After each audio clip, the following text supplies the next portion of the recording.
Merry Xmas, everybody! Look at these wonderful, look at these absolutely wonderfully festive, adorable. What the hell is Sam wearing in his head?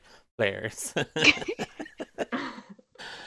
You are very, very welcome along to the Romancing the Dungeon holiday Xmas special. I've called it loads of different things over the last couple of days that we have been trying to push and promote. But if you are joining us, you are here for a very special fundraiser over the next 2 nights. We are going to be aiming to raise funds for two amazing charitable organizations. And tonight we are hoping to raise $500 for the Palestine Children's Relief Fund. So if you have anything spare, I know it's coming up to the holidays and money is always particularly tight at this time of the year, but we figured we were going to do a holiday special anyway, and what better way to maybe spread a little bit of extra joy by giving a little bit more to people that are in desperate need for it. So if you have anything spare at all, we would absolutely love it if you could consider giving some of that to our charity this evening. And in doing so, you could and you can influence the game. Because this is a one-shot and because this is for charity, you can donate $5 to give a player or me advantage or disadvantage, depending, and we will keep track of that. If you donate $10, I will send you a copy of my Xmas Magic Mechanics, which includes an Xmas Wild Magic table, the 12 Days of Xmas gifts, as well as my Xmas Holiday Cracker Strength Check Challenge, complete with paper crown that magically attunes and then rips after one use. For $25, you can cast your own wild magic at the party, and something we will roll a d20 for you to determine what happens. $50, you can give them a Xmas gift and they can roll a d12, and the player of your choice will be bestowed upon a gift from the 12 Days of Xmas, my version of the 12 Days of Christmas, so you know it's going to be stupid. And for $75, I will personally have Roz Greypurse record a Christmas song for you or a loved one. So I mean, how else are you going to really express your love for friends and family this season? So I'm gonna have to cut somebody out of my existing Christmas list now.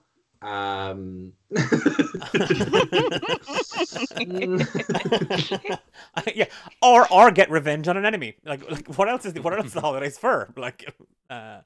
So before we dive into the session this evening, firstly, if you're out there and you are watching along, thank you so much for joining us this evening. This is not Beyond Horizon's Edge. It's a little bit more festive. It's a little less. It's a lot more chaotic, and we've very, very different players. So why don't we go around and introduce ourselves a little bit? And we will start with everyone's favorite tinsel bedazzled big boy. Picking on me. Louise, go for it. The old bait and switch. Oh, you're such an asshole. No, but in all seriousness, Sam, go for it. Hi, I'm Sam.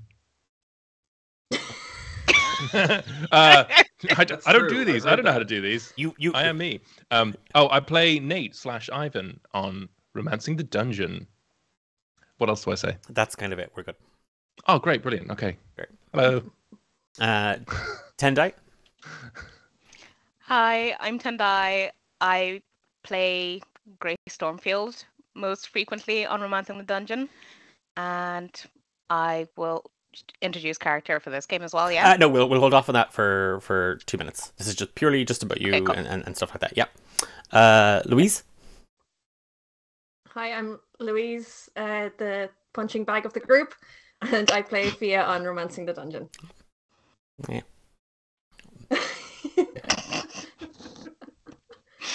Anything else you want to add there?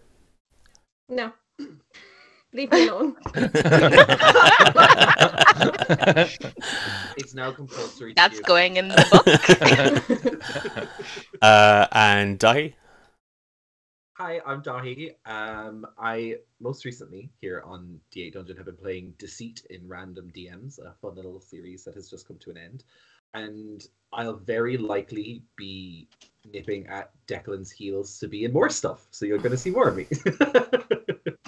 Yes, and look, it's a slight spoiler, but Tendai and Dahi and I, along with some others, did record a top secret project for Romancing the Dungeon a couple of months ago, like super top secret. So you will be hearing that soon. As I start editing it. Good. You've had months, Declan. You've had months to work on this. And Where is it? Months to work on the finale, which I'm just now finishing. Yeah, I swear the finale is coming. Yeah, I swear it's definitely on the way. Like Matt Mercer is known for like these grand campaigns, and like Brennan Mulligan for like his amazing short stories and like characters that he's developed really well. I think I'm going to be known as the edging DM. Like that's my thing. It's like, I think that's going to be. That's so accurate. Yeah. Almost there. Almost. Oh, we're not. I'm going to throw in 6 more episodes. I was wondering why you. I was wondering why you picked that shot. You know, but it's not nice. Don't look down.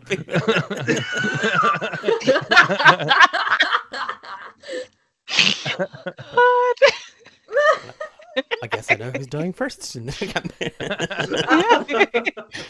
just almost dying first and then not. So, will they die? Won't they? We'll find out in 3 months. Oh, another death save. I just got that. So, we have new in D&D mechanic edging. Yes. Max out your constitution stat fast. In case this is your first time around here, we are not child friendly. That's that should be a thing. We've had our first donation. Emily, that stupid Fate's Grip one, just donated $5. Thank you so much, Emily. You're not stupid, and neither is Fate's Grip. Y'all are absolutely fantastic. Thanks so much, Emily. I assume that was for inspiration for me as the DM. Like I feel like that was it. No, I mean, I haven't looked at the donation, but I'm just going to take it as that's what it was. It's fine. I'll just use all my Portent dice on your inspiration. Okay. So, as I said, this is a. I reject this. It surely was not. Oh, okay, right, okay. Well, it is Emily, the stupid one from Fate's Grip now. Okay, I've just decided. Jesus Christ. And I read the comment, you coward. Okay, I will read the comment before we dive into the story. But with that said, a couple of things about our session tonight. It is canon, so anything that happens here could impact the world of Romancing the Dungeon and the main campaign. Who knows? I mean, I hope it doesn't, because that would be disastrous for me. But we'll figure it out afterwards. I have already played a couple of games with. I played a lot of games with these people, and I'm very, very fortunate. So, heads up! Donations are coming up as Enable Ireland on bank statement, which is a spoiler for Thursday, I guess. Sorry, because we've 2 different charity campaigns running at the same time. So you can make donations to Palestine Children's Relief Fund or Enable Ireland. So, not really. The link in the chat should bring you to the Palestine Relief Fund. God, I hope I set that up right. I think you did. I might have donated to the wrong fund, Homebrew Show. Well, you can just donate to the new fund now, and that way balances out karmically. Money's still going to a good Yes, place anyway. yeah. So thank you so much, Homebrew Show. So knowing Sam, Tendai, Dahi, and Louise, we've already kind of talked about lines and veils before, and I do utilize the X system. So if ever a scene comes up and our players would like to divert it away because they're not comfortable playing that out or being part of it, we will just X out. Obviously, we won't be coming up on any kind of the heavier side of things. This is a comedy. It's meant to be fun. It is. So I am heavily inspired. Some say I am the Charles Dickens of tabletop role playing games. I'm just. I mean, I've heard that. I've heard that thrown around. And so we will be coming across some street urchins and stuff like that. Rest assured, the urchins in Galeshire are very well taken care of. Many people are saying this. See, like it's out there. We're going to need receipts for that. Look one comment above RomPX. See, many people are saying this. So, without further delay, I think it is time that we dive into our first session this evening, and for some reason my Skype has dropped, I think. And somebody has put us in that mode where we're all sitting around I am going to find which one of you that was and murder you. Who did that? I think it was Sam, most likely. I'm a Luddite. I don't know how to do things. It was me, accidentally. Oh my god! I thought it would just change my view because I couldn't see everybody. Cause, you're too tiny. So I don't know. Please don't kill how me. To change that back. So I think Tendai has to change it back. I think I've changed it. Oh, okay. Yeah, there you go. Is it grid view? Yeah. Okay, I was gonna make sure that didn't because. Nope, that's still okay. I have to readjust all the cams now. So. I'm so sorry. It's fine. I thought it was honestly just my view. It just said my view. It's not a D8 stream if there aren't technical issues. So bear with me. And we will fix those.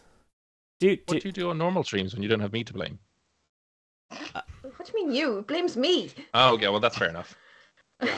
There's a chain Captain of the Galeshire Scouts, Ajalia Steele, but you can call me AJ. Just donated $10. Thank you so much. Okay. Yes, Eilish. That's what it's like, just being in chat and seeing all this happen and not being part of not being trapped in the little box. Or I don't exist right now. So. You don't. Okay. Sorry, I've got. Where am I talking from? Okay, I've got.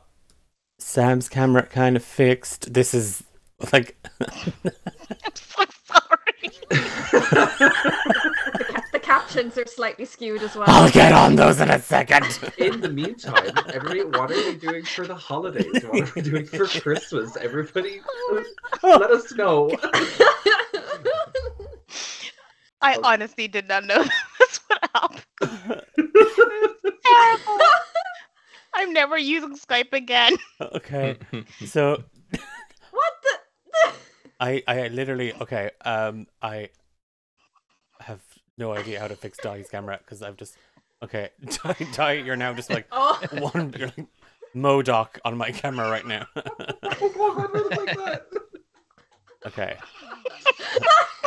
Okay. No, I'm just gonna have to reset your camera and start again. And that was T's last stream.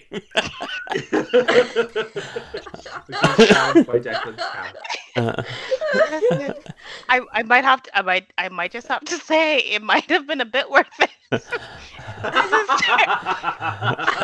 It might have been what? Just a little bit worth it because this is ridiculous. Oh my god. Okay, so I've just fixed Dai. I now have to fix the subs, and then Louise's camera's gone all weird as well. Okay. Louise is all Yeah. tiny. So She's like I'm a fluctuating. baby. edit. Oh, mine's gone all weird now. I swear I'm not touching it. I haven't No, touched it's it since. it's fine. Okay. I thought you were calling Louise the sub.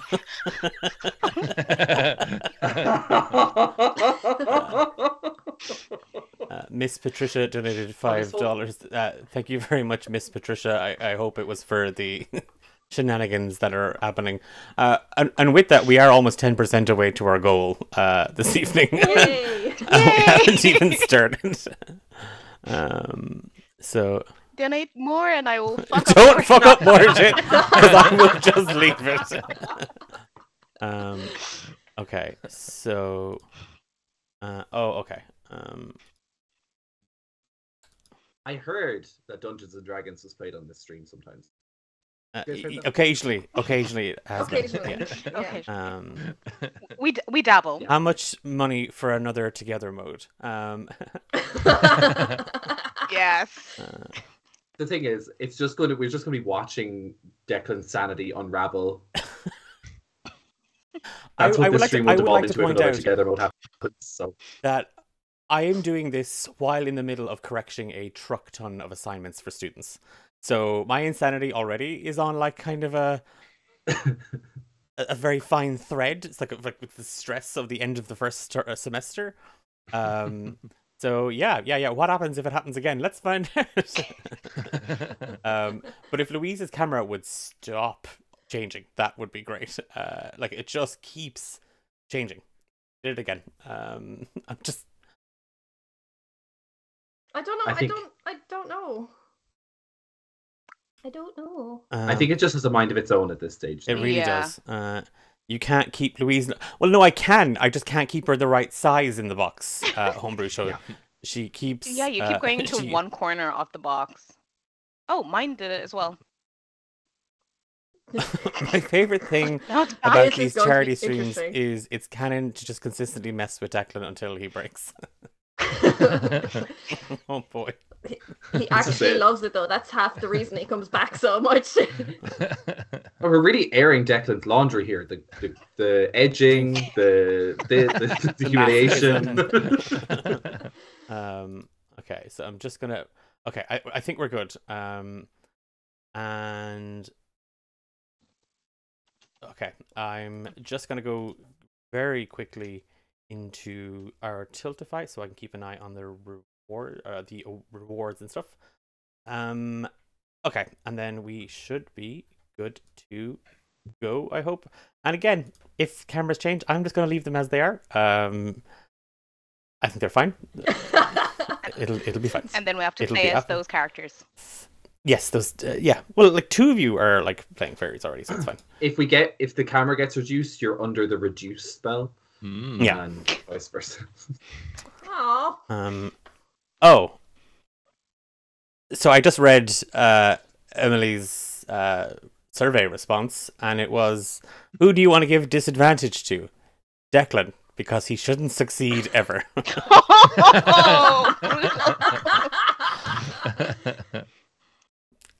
Oh my god, Emily, harsh.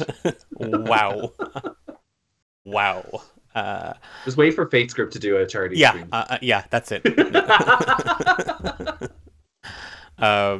Okay. So with okay, no, like no, I can't.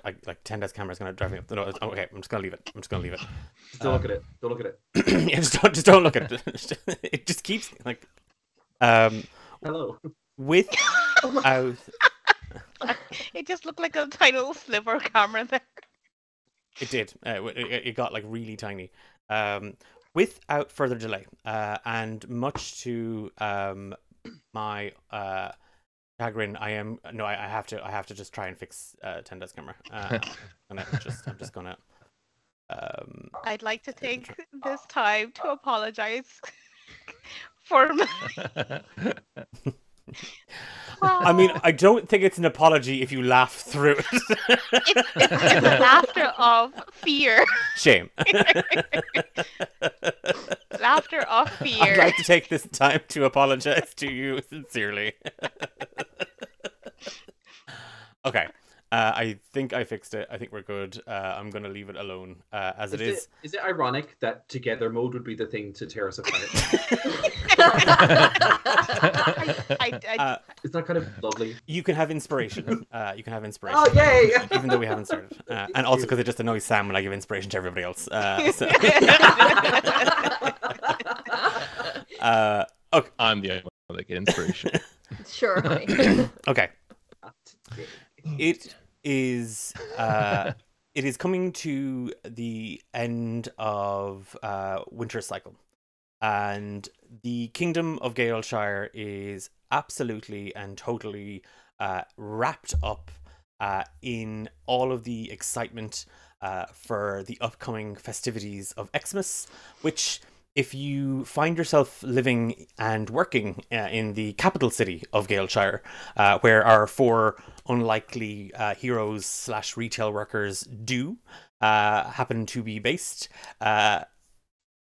everybody is incredibly excited for the Masks of Winter Ball, the annual celebration of His Majesty King Dreyfus's birthday, and a special event where the doors of the palace are open to every citizen across the kingdom to attend and just partake of their fill of food and drink and merriment. All but our 4 unlikely heroes.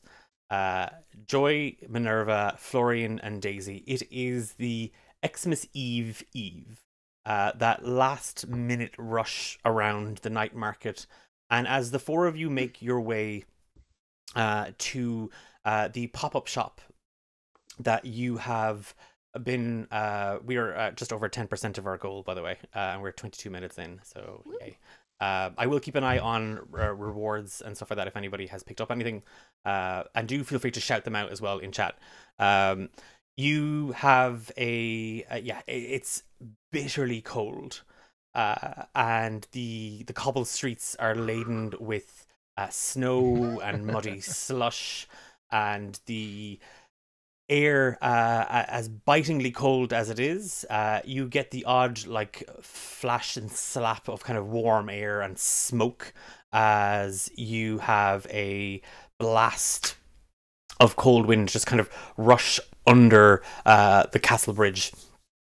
And it kind of whips at each of you, and it is that thing as the 4 of you kind of gather outside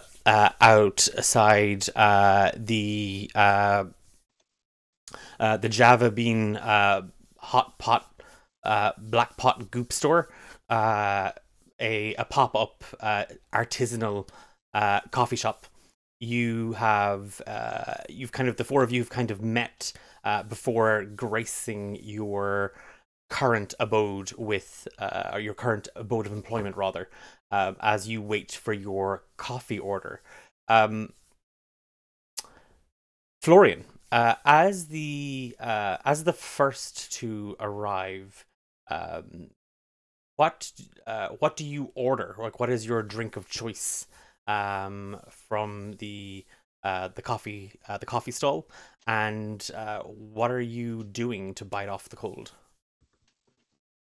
So Florian has to work a little harder than some people to fight off the cold because he's a fairy. He's quite small. He's quite slight. And he'd be a little more susceptible to the cold. So he's like, you see like two pairs of insectile wings just like poking out of this big fur, and he just kind of looks like a big like puffball, like just a big fur thing flying around. So he's just like furred up, ready to go because the cold is just too much for his body. And he's definitely ordered a black coffee. He's like the McDonald's like triangle thing that people do is like order a black coffee and leave. He's that kind. Okay. yeah, just ordered a black coffee, ready to go, ready to just get the day over with and get his money. Yeah, and it is that thing of like your order, like your like this little paper cup is kind of put on the counter in front of you, and just like from behind a curtain, like you don't see the server. There's just this large, very hairy arm just kind of appear from behind, and a small, tiny little cup of coffee is plopped very delicately on the wooden countertop that has, you can see kind of ring water stains and like little crumbs of sugar and little flecks of ice and stuff kind of clinging to the sides of it. And as you kind of go to turn to like just, you know, at least just get to work and get out of the cold, you see the momager of the store, Joy, making their way towards you. Tendai, what does Joy look like? What's their reaction on seeing Florian first thing in the morning? And what are they about to order from the pop-up shop? So Joy would be fairly, well, average height, oddly alien features, as in faces quite symmetrical. So it's one of those, something's not right, uncanny valley sort of vibes. Dark, curly black hair, really dark eyes, but with hazel flecks, so they almost look a bit like stars. They'd also be wearing a nice thick jacket, and they are very chipper, grinning from ear to ear, and they would be going to order a gingerbread hot chocolate with a shot of espresso. And they are wearing the reddest gloves you've probably ever seen in your entire life.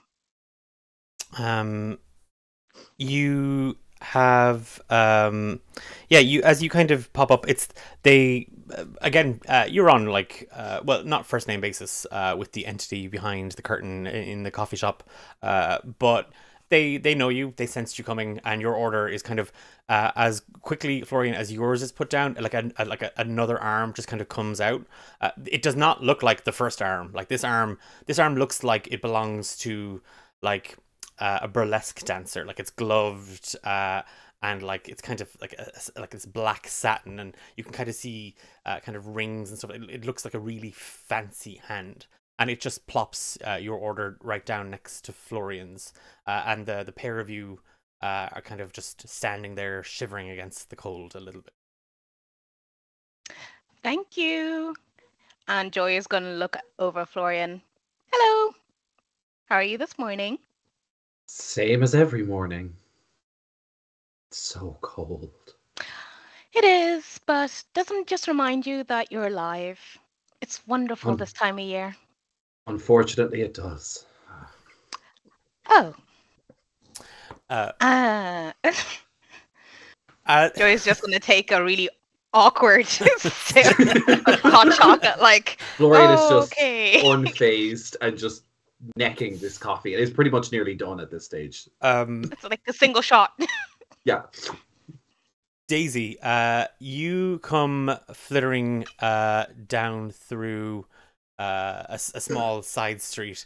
Like, and it is that thing of like you even feel your feet kind of skidding out from underneath you. It's always particularly slippy in this alleyway. You've no idea why in winter. But it's that thing of you. Give me an actual give me either an athletics or an acrobatics check, just to stay on your feet. And just while you're rolling that, Dahi, Tendai, and Sam, you all have advantage given to you by our amazing folks in chat. I have racked up 2 disadvantages. Hello. What? I missed that. Just make a roll, Lou. Just make a roll. Lou You roll with, like... with no advantage whatsoever. Okay, sorry, you have none. You have none. Nobody in chat has donated to give you advantage. None for catching wieners. Bye. That's Louise's Christmas ruined, everybody. You've ruined Louise's Christmas. Which in turn has given me a great Christmas. Thank you, everyone. Show. Merry Christmas for everyone. Also, hey, Louise. I am going to dump your ass in the game. If it makes you feel better, I have two. Merry Christmas to everyone. Merry Christmas to you. Christmas. Oh. Okay, what did you get on your roll? 6. Okay, was it athletics or acrobatics? It was acrobatics. Okay, you. It is that thing of you're trying to kind of skid. You're trying to kind of use the momentum to kind of stay on your feet. When you just kind of feel them completely, your legs just kind of spill out from you, and as you go to kind of flitter your wings, Daisy, it's just a second too late as you fall flat on your ass, and you just slide from the edge of the alleyway, and you twack right into the back of the mobile coffee wagon, and a clump of snow just falls and buries you. Florian and Joy, you both hear the very audible thwack as a gorilla hand comes out from a small little porthole window and just kind of dusts the dust off of Daisy, like the snow dust off of Daisy, and just picks her up by the scruff and just drops her down very gently. Ow. Ugh. Are you okay? Yeah, I still... It's my own fault. I still haven't cut holes in this coat for my wings. Otherwise I would be flying, and I had to walk. It's just ridiculous. Oh, my back. Oh, well... Sorry, this is already a good day. You're right. Yeah. It's just going to be a good day. Oh. Well, when we get into the store, I can help you with that. I'm really good at mending things. Oh, thank you so much. Oh, can I get a chai, please? There's again, like out of that porthole, the gorilla arm that kind of helped pick you up. Just again, No. It just comes out, and there is a small little goblet of very, very warm cinnamony spice. Simony. A synonym of tea. There's just a cup of chai for you, and there's even like kind of extra foam on top. And the gorilla hand kind of hands it, like, and you've come around, Daisy, to meet Joy and Florian, and you do see that Florian is trying to, like, well, he's not really, kind of, he's got a full-on like shit-eating grin on his face, seeing you, like, with your pants kind of wet and your coat wet. He kind of just shows off. Like, he kind of just like turns and like shows like his wings poking out of his jacket, and then just like turns around and, like, unfortunate, yeah. The ice is really something, and I just kind of hover above the ground a little bit. What a dick! I just kind of chewing on my tongue, and as I do, I cast prestidigitation to like dry myself off and get the snow off of me. Nice to see you too, Florian. Just as an update, sorry, Sam, you have an extra advantage been given to you, gifted to you by Emily, who says it's penance for that one time in that sexy Battle Wizards game that you all played.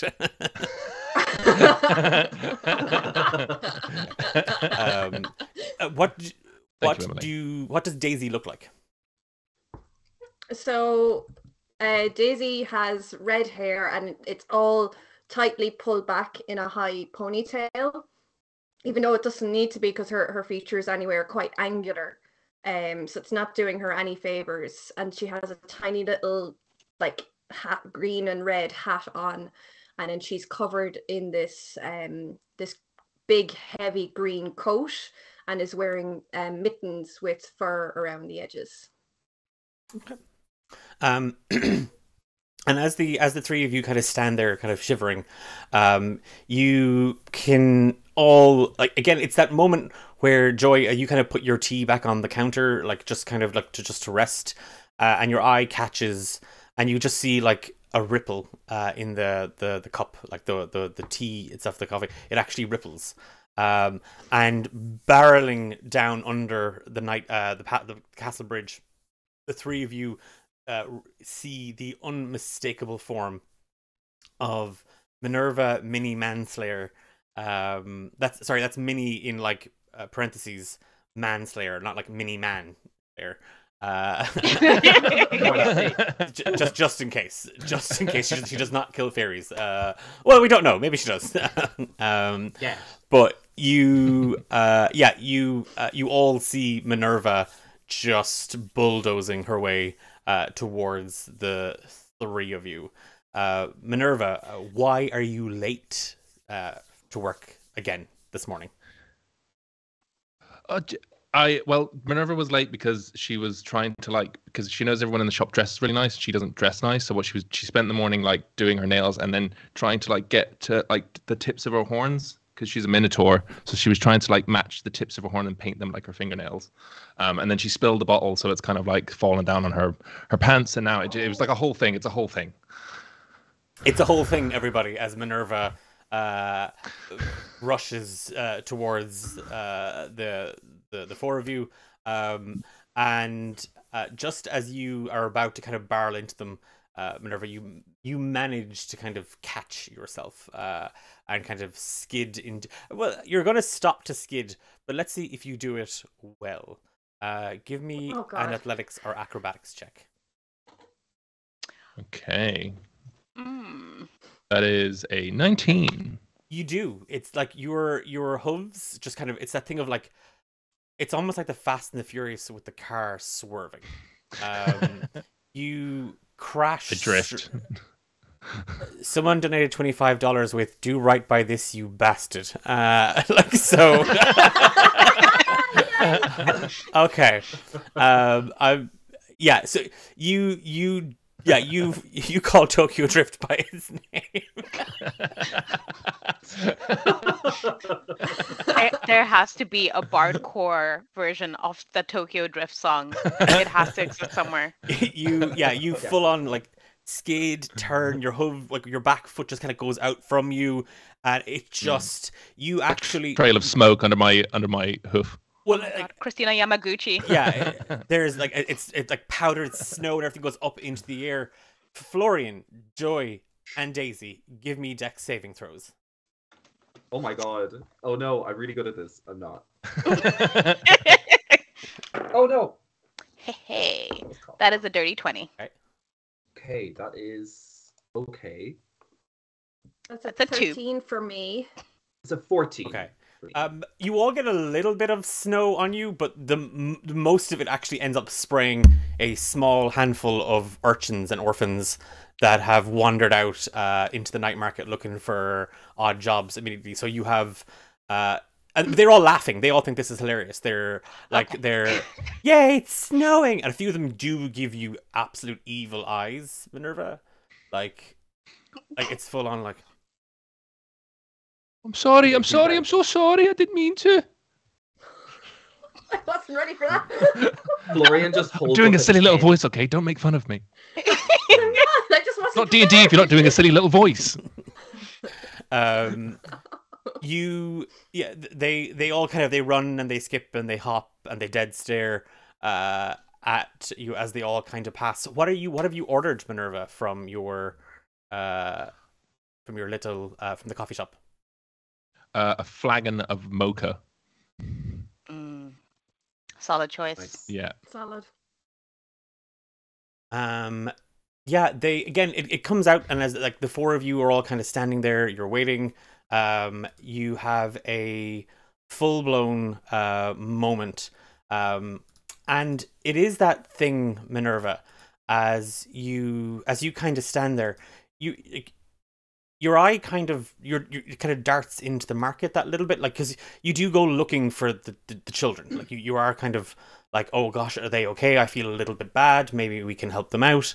And you see the strangest thing. It's the night market. Strange things happen here all the time, but this is particularly strange, especially for 6 o'clock in the morning.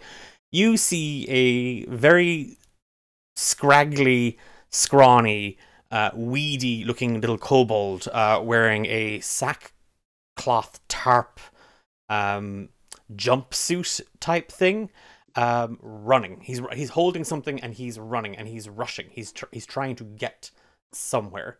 And as he's running, you he's holding something, and he's barreling in through kind of like some of the tents and some of the stalls are getting set up. You don't see the kids anymore because your eyes are now kind of trailing on this, and there is just this. You kind of feel it. There's just this little kind of. You're not sure if it was a sneeze. You're not sure if it was just kind of something kind of catching up your nose or whatever. But you just feel this strange sensation as we have our first roll on our wild Xmas magic table, granted to Minerva. So we are going to roll a d20. And based on that d20, something random is going to happen. So, and that donation comes to you, Minerva, from "Do right by this, you bastard." You bastard. So here we go. D20. Here, we're just going to throw the 1. Oh wait, it's supposed to be on screen. That's my bad for not switching it the right way. We'll clear again. And because I want these to be on screen, people can your donations affecting the game live. So I'm now going to here and throw a new one. Oh, why is that not updating?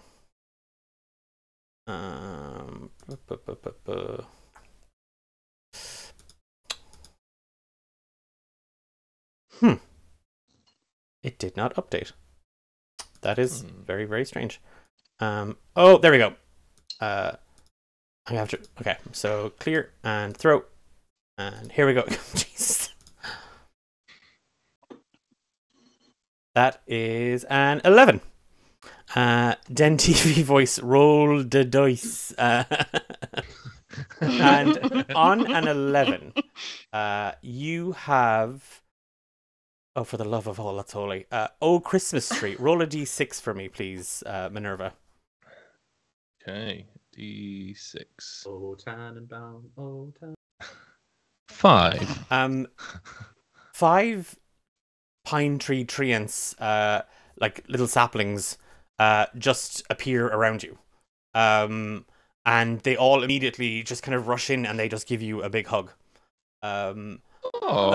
For the next 6 hours, they have full sentience and they will do whatever you ask them to do.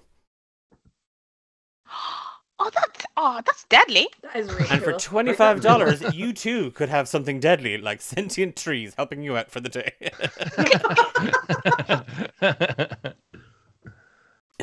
Yeah, they do, and they do, like they don't like they're literal little Christmas tree saplings, and they just. Yeah, they do. They kind of swarm you, and their little branches come out, and they just kind of snuggle you, and they do. Now, some of their sap gets on you a small bit, and they're kind of bristly, but they are hugging. But they're very, very huggy little things. Oh, yeah.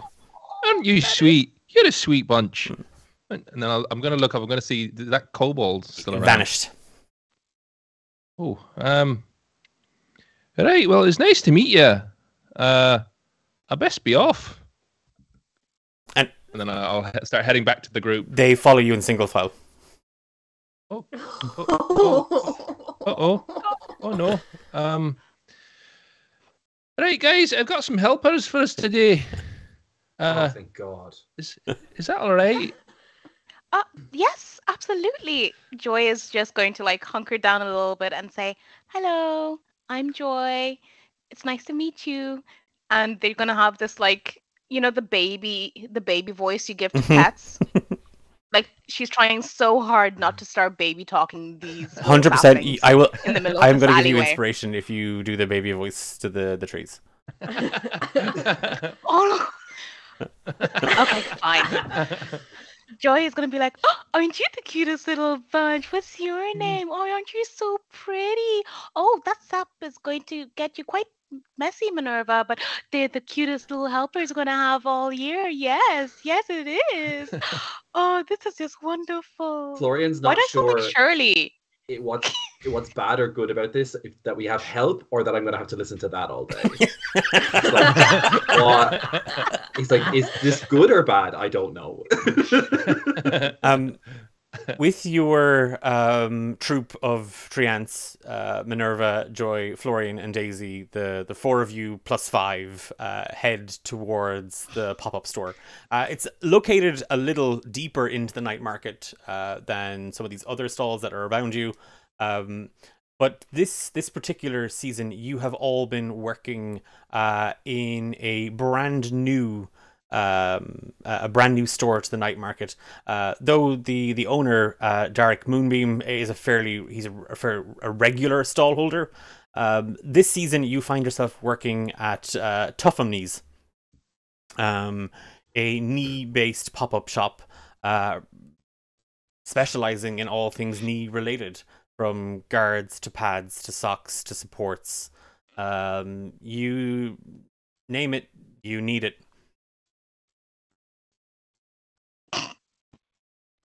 Okay. I wish I was the DM so I could give you like insight. Yeah, seriously. Joy is just going to kind of look at this store and be like, we've done worse. And just like walk on in. Yeah, I can agree on that one. And just fly in. Minerva, Daisy, Briance, all going in? Yeah. Yep, following in and getting prepared.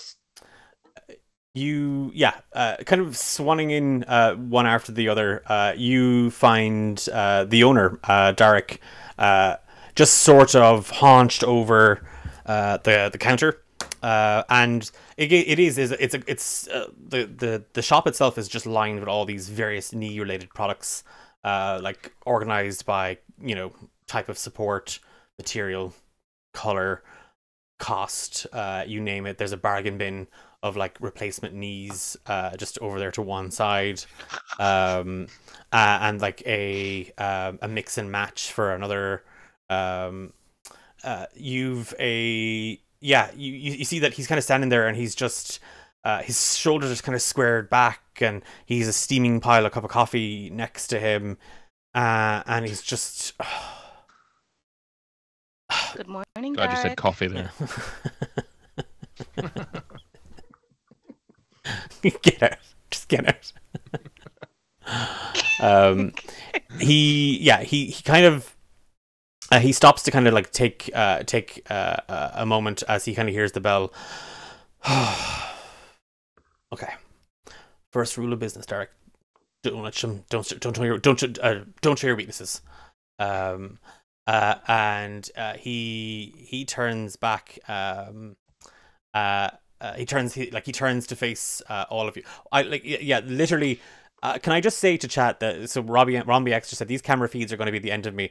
End of you, they are killing me. It's like Christmas lights. They're literally they're like freaking Christmas lights right now doing their own thing. It is absolutely Those Christmas nuts. lights that you think are on solid and then they just start having a rave and you're like, What? Oh, what has just happened? I'm obsessed with it. This should be a feature. it's a done intent. It's a feature, not a bug. It's Christmas cameras. Christmas cameras. We're also $100 in. So Wow. we are 20% of the way there. So thank you so much, folks, for donating all you have done so far. Derek turns and you see this. He's a wood elf, kind of in his mid to late kind of 30s, nose ring. And he has kind of a very, very deep,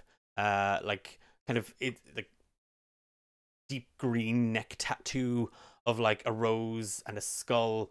And he kind of just turns and the shirt is slightly open as well, and his bracers are kind of pinned up against, and he's wearing like skinny brown jeans, and like they're tucked into these kind of like Cuban heel boots, and he's wearing more bangles than one human should ever wear on their wrists, and his hair is just like this tousled mess that it's kind of that just get out of bed head, but it's taken him the best part of like 2 hours to get it to look 2 hours to do. Yeah, to get it to look like that. What's his name again? Sorry? Derek Moon. Derek? Is he single? Jesus Christ. Listen, English gotta type. I hate to break it to you, he's not real. Sorry. Wait till I take off this tinsel. I feel like Florian like flies in and does that really annoying like dude bro like handshake thing, like where he does the they clap each other's back like that, and he's gonna dap it. Like, yeah, he's gonna. Thank you. I don't know what these words are. I'm not cool or straight, so I don't know these. Like, I don't know these. I've never heard. I don't know what they are. So I'm pretending. We're playing pretend here.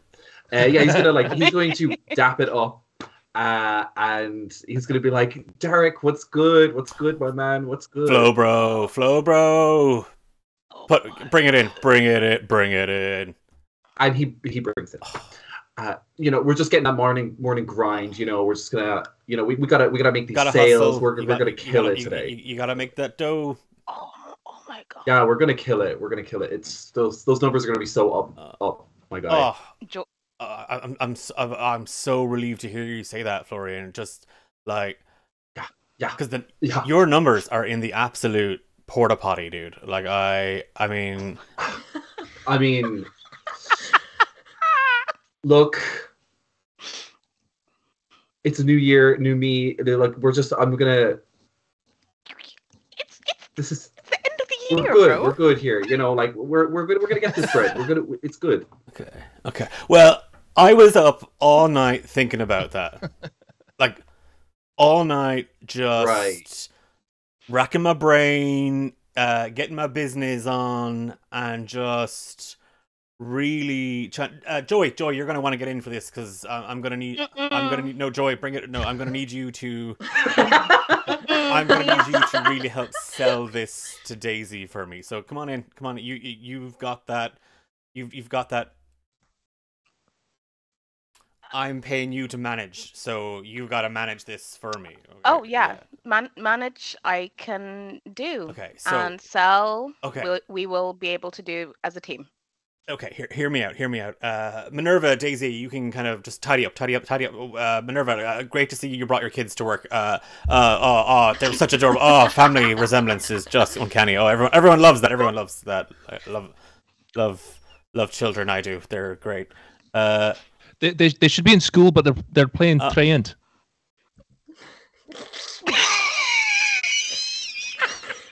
I'm going back to donate. Right. Oh. If you donate right now, I will give Sam inspiration for that. I don't want to, but I will. Oh my god. I am. I'm donating. I'm putting you on the naughty list, Sam.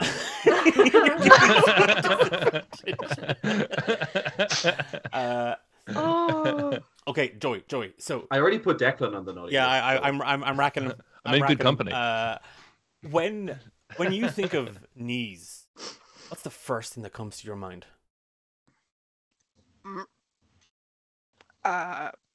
Me? Yeah, I know. What's the first thing that comes to your mind when you think of knees? Injuries? Right. See, we all have them. Usually. And when you get a boo-boo on your knee, like what do you do? Well, if you're getting a boo-boo on your knee, usually your mum or your dad will kiss it better. But failing that, you'll bandage it. Joy, I gotta be real with you. Did you go to business school? You could say that. The School of Life taught me a lot. School of Life, Hard Knocks. Yeah, I can respect that. Mean streets of Galeshire. Joy's eye is twitching. It's just like. So okay, you gotta hear me out here, Florian. Get in here for this. You could learn. Florian, you could learn from Joy and I. We grew up. Yeah, look, I'm always saying that Joy. She's such a go-getter. Like I can always learn from Joy. She's great. Yeah. And me as well a little bit. Look, I'm trying my best, but like it's hard to learn from the master. To be fair, I'm on a different level. Yeah, like I get that. You're gonna get the Florian. Derek, should me and Daisy come The huddle. It would be good since we're all trying to hit our quotas as a team. Everybody needs to be involved, even the little ones. Okay. Excuse me? Everybody needs to be involved. Okay.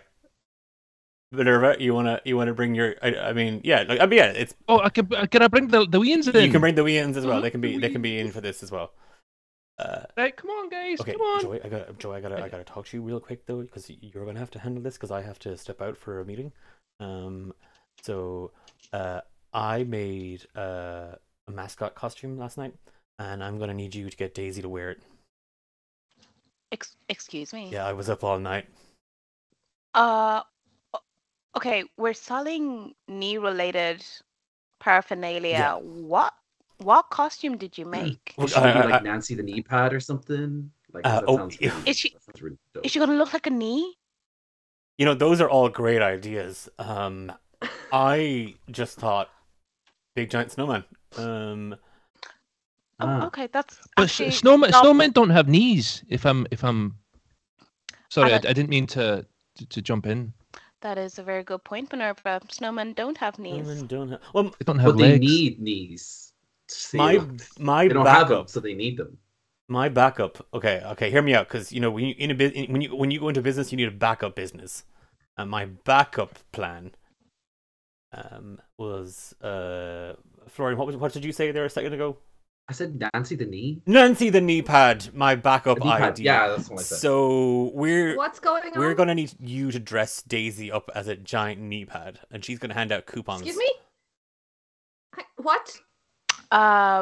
Yeah, Daisy can hear you very well. Great. But Joy, they're right you here. handle that. You manage. wait, You get no. managing on that.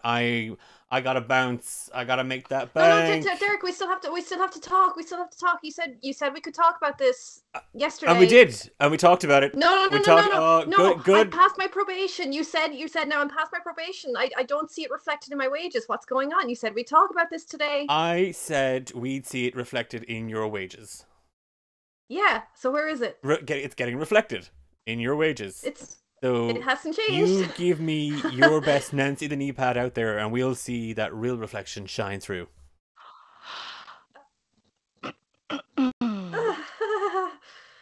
Yeah. Okay, boost those numbers, get those quotas, hit those sales. Okay, what have I always said? There's no I in team, Those things. Oh yeah, that too. but there is me.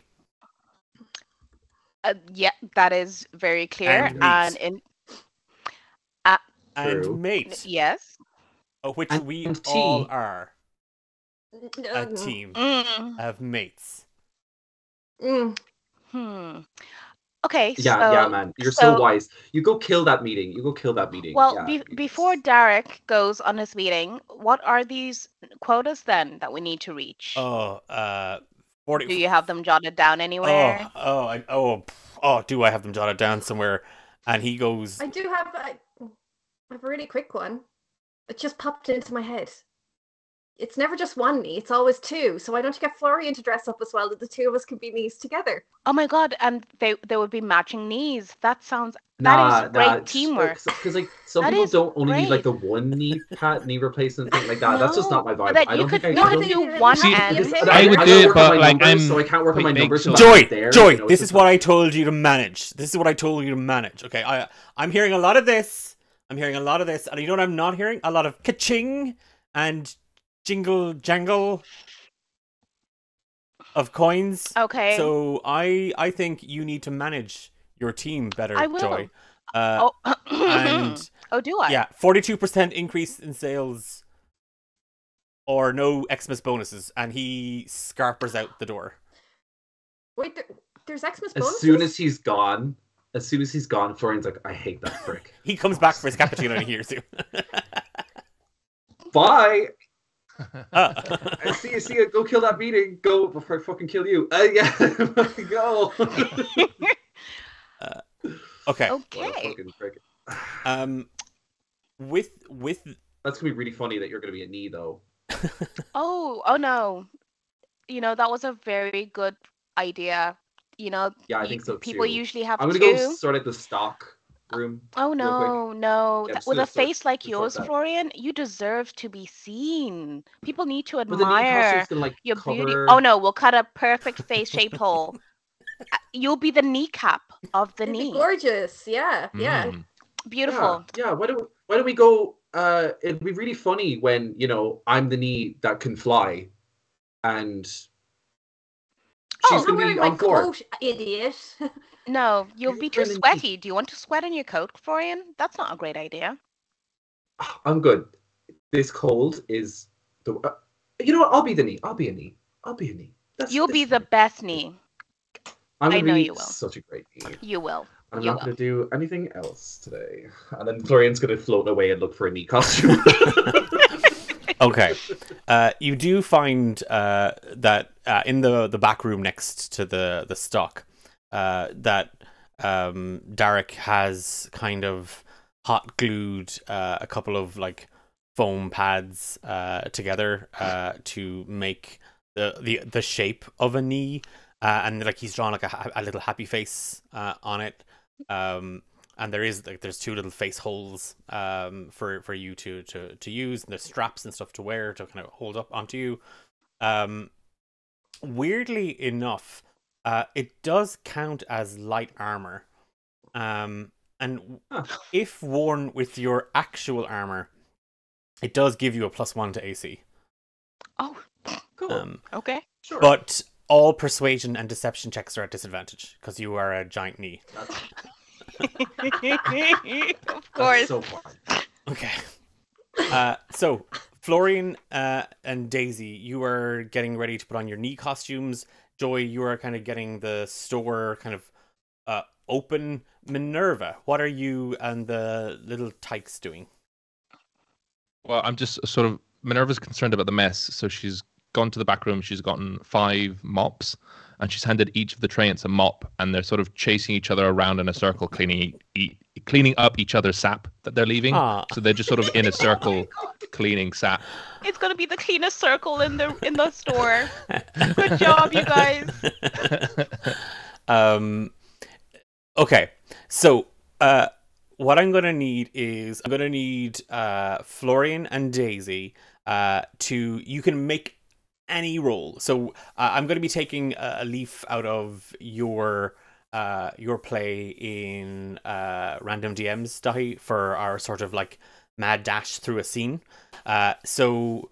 But we're just doing it kind of over one scene, and it is sort of kind of that morning rush as customers flock into the night market to get kind of last minute gifts and whatnot. Yep. Could I do one thing before we head out as Yes, knees? yeah. Could Which is the phrase you only as hear Daisy show. heads out as a knee and is no longer wearing her coat, I'd like to take out my knife and just like cut wing holes in her jacket and cast mending to like mend up the cut so that there's like actual little holes for her wings in her coat. And all the while, Florian is muttering, "Stupid fucking Daisy." This wouldn't have happened if she didn't fall over in the morning, embarrass herself, and get all flustered and not talk. And he's just gonna. You're a bastard with a heart. And now I'm a knee. Okay. Joy is gonna see this and like just kind of like smile and be like, "Oh." If she sees you, he's just gonna like, not even. He's like looking through you. He's like, That's okay. That's okay. Okay. So our mid-morning rush, kind of leading us into kind of early lunch. The 4 of you have kind of tasks that you're setting about toughen these for the morning. So I'm going to need you all to make some form of check. You cannot do the same check as another player. Okay, so it can be anything as long as you figure out a way to make it work for your activity. So even if it's not something that you, like if it's sleight of hand, but you're like stacking the shelves and you're doing a really ornate display, but you're doing it really dexterously, we can kind of make that work. Or if you're cleaning and you're using your athletics to reach that tough to reach spot, all that kind of stuff. So you can pick anything. It can also be a spell, it can be a feat, it can be an action, and that you might have at your disposal. We just can't do the same. And I think we might start with our momager, Joy. What are you doing, and what skill check are you making?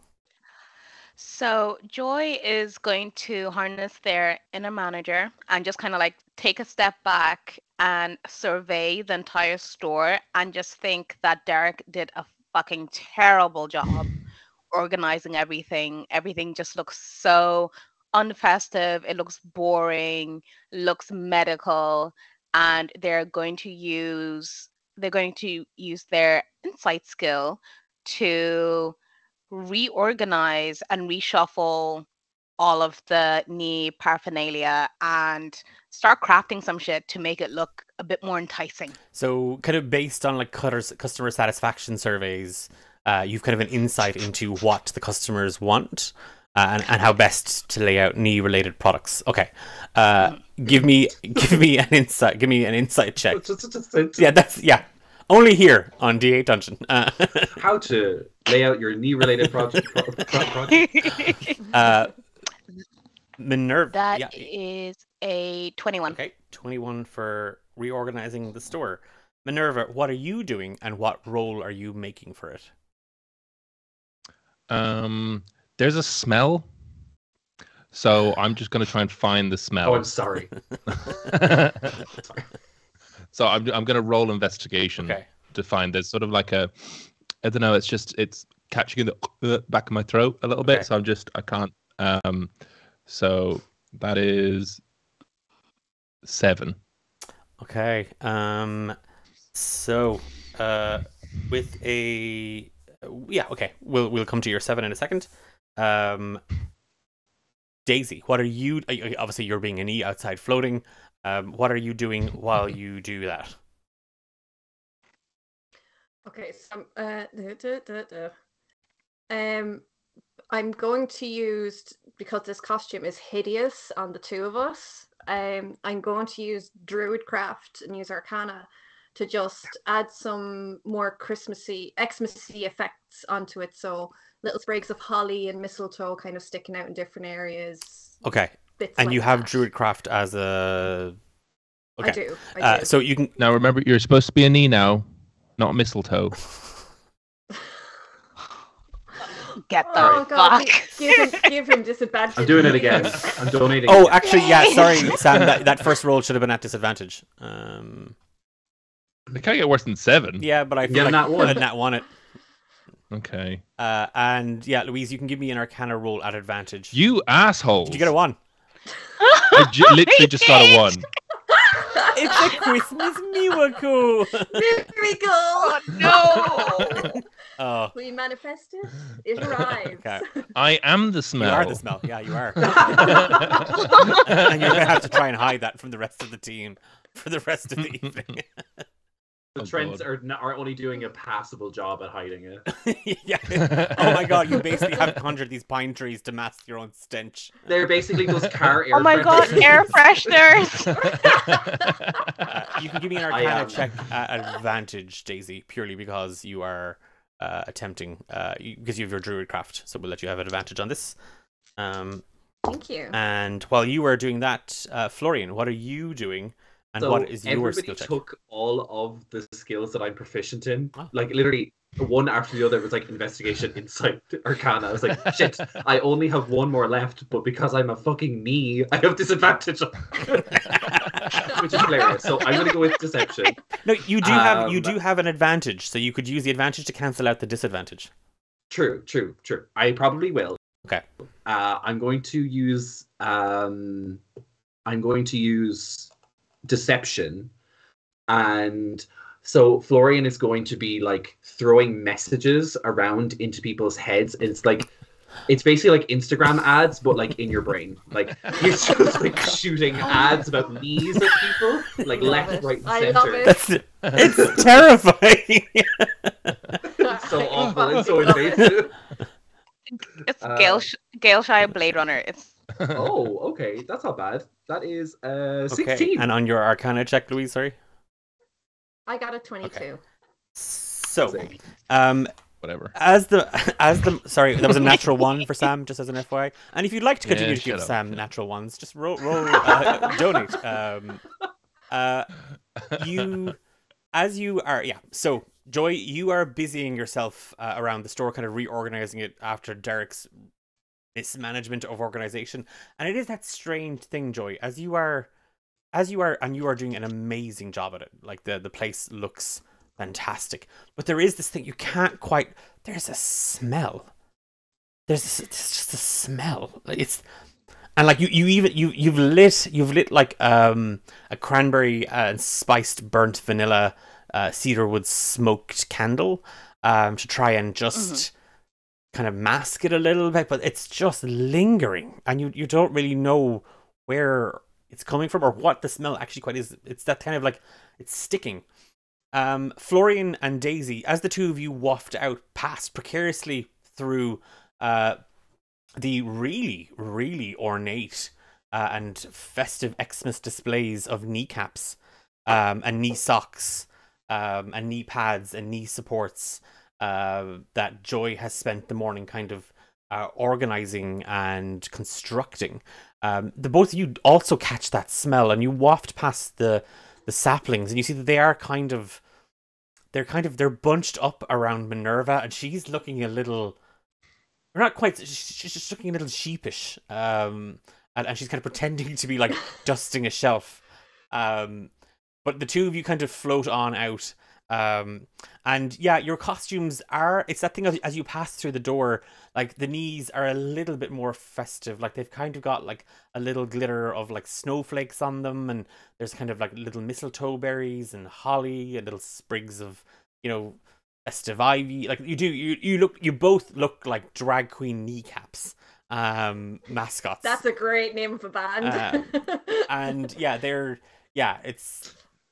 really, there's something. And as you as the pair of you kind of float on past, people are kind of stopping to stare, and a few people are it's that thing of knee related. Oh my god, I have an aunt who has knees, and she bad knees. Yeah, she'd love an Xmas gift of a knee support. Need a break from the ads? Buy a kneecap. Yeah, and it is. Yeah, it's that thing. Like, and people do kind of start to flit into the store, but they all kind of, is this what a knee? I suppose this is what a knee store would smell like, I guess. And Minerva, you do find the smell. We're going for that authentic behind the knee smell. Yeah. The marrow behind the knee. You. The crook of the knee.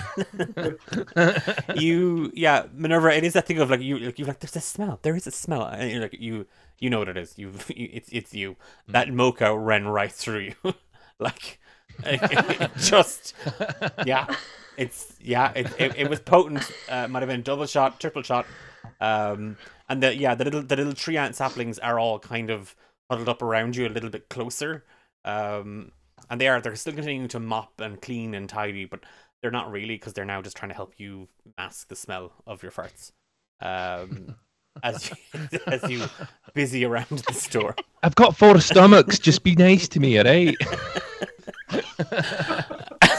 I hate what we do sometimes. I'm waiting for that mocha to get through my 3rd stomach. It'll be fine once it gets hit the 4th. Yeah, you're busy. You're actually Nobody light up. The store's boom. Methane in here. It is close to lunchtime, and with all of you kind of floating, Florian and Daisy floating outside the storefront. Daisy, you're kind of letting the hard sales to Florian, who just is happily infiltrating people's subconscious minds and making them think they need knee-related products. But something does catch your eye, and you just kind of peering down kind of a small side street. You see this runt like little kobold just sort of nestled against a couple of boxes. He just kind of like squat down real low, and he looks, he kind of fits in with a lot of the other street kids and down on their luck folk in Galeshire. But he's kind of sat there, he's huddled, and you can kind of see, you're not quite sure what he's saying, but he's definitely whispering something. And you just see what he's holding. Like it's a little brown leather bag, like bigger than like kind of a coin pouch. Like it's like kind of a shopping bag almost. But he's kind of cradling it, and there's a kind of a faint glow from it. And you feel all a glow for just the faintest of moments, as you have a wild Exmas magic surge around you. And we are going to roll on our table again. And whatever we get determines your Exmas magic.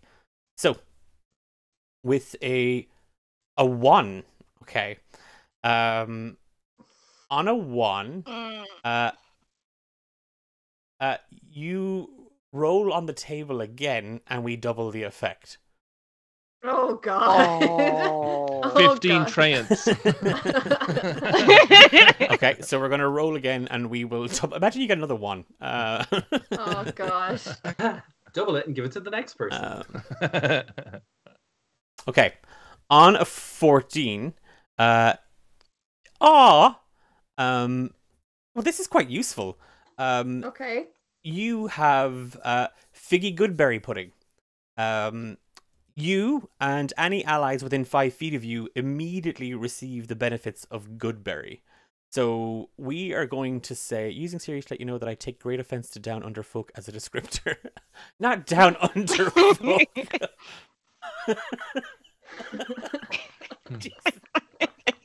They speak undercommon, don't they? Also, Down under comments. Emily. Can we give Emily inspiration? Yes, Emily, you can have inspiration. Yeah, you tell Michaela that you have inspiration coming into the next session. You can, if you even want to like grab this clip and you can pass it on, you can tell Michaela that I'm giving you inspiration for that, and also just to avoid the legal case that you may be taking against us. So that's that voided. But yeah, so it's double the effect. So everybody within 10 feet of you, Daisy, now has the effects of having ingested 10 good berries. So, well, that would be 20 good berries. Everybody is extremely full. Minerva, that mocha is just, oh boy. Is it temp HP then to us, or what is it that we get? Oh, a good berry doesn't give temp HP; it just gives HP.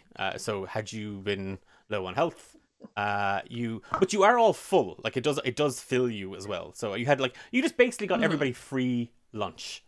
Okay.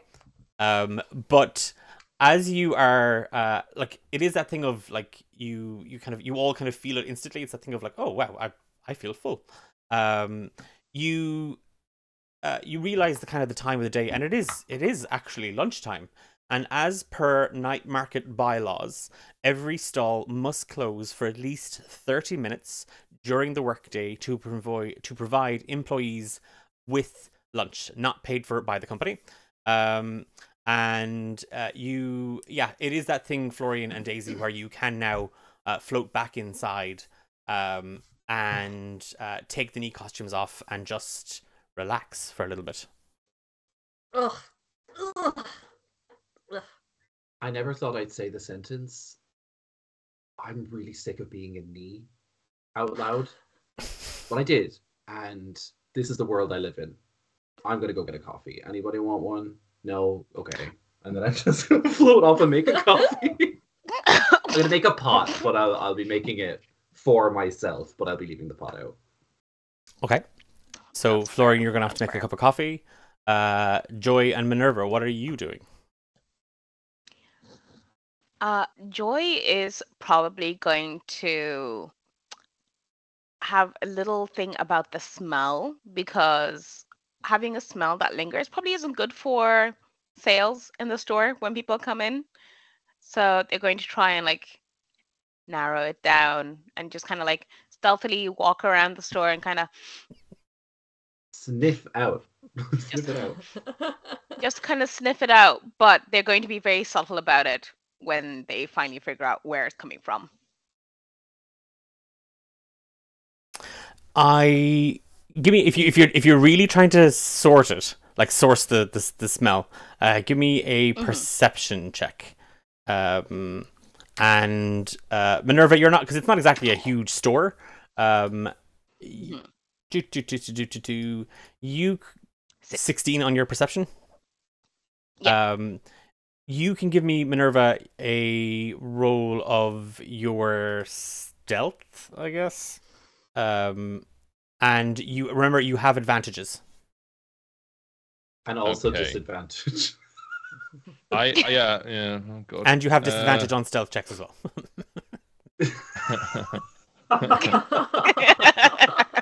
So, am I just doing a straight roll, or am I doing like?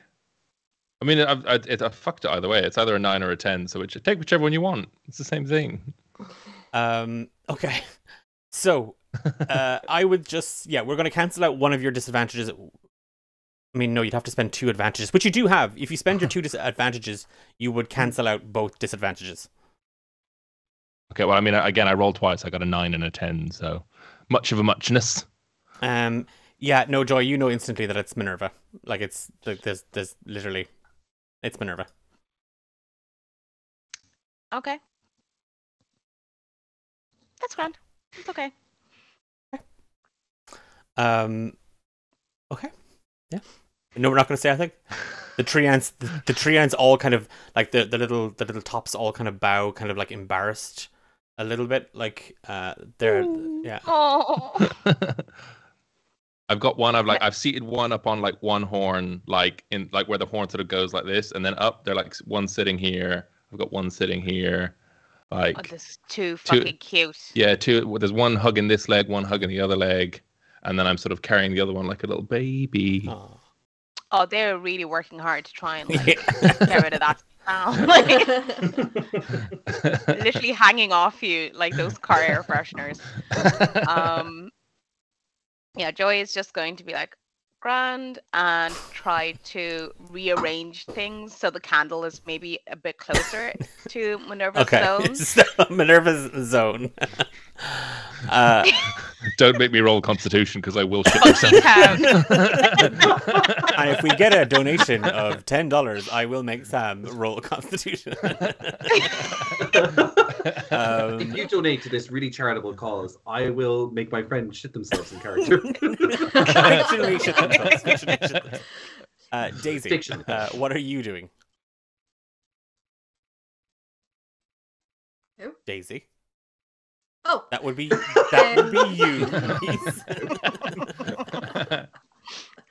So since I'm feeling full, Daisy's probably just sitting in like the staff room, like writing. She's working on songs. Okay, so this is for the to hopefully get a spot, like actually performing. Okay. So be honest with you, the staff room is literally the shop floor. Like there's not a, but you have like so you can pull out like kind of one of the stools that people use to, get their knee support checked. Trying the knees. Yeah. And you're sitting there, your music sheets, and Florian, you pop out with a pot of coffee and some cups and stuff like that. And again, everybody does feel full. You're like, wow, we just did the morning rush, and we're all kind of prepped to go. All of you hear a commotion outside. There's something happening outside. There's like you can kind of hear people kind of frantic and shouting. And you definitely, something is happening outside the store. And as I would say Minerva and Joy, kind of as the two closest to kind of the shop door, the entranceway, kind of just as the pair of you are kind of about to lean out, something just falls and crashes through the canopy of the pop-up shop, tearing a hole. I'm gonna need all of you to make dex saving throws. Ooh, Shoot. nice. Okay, that's not bad.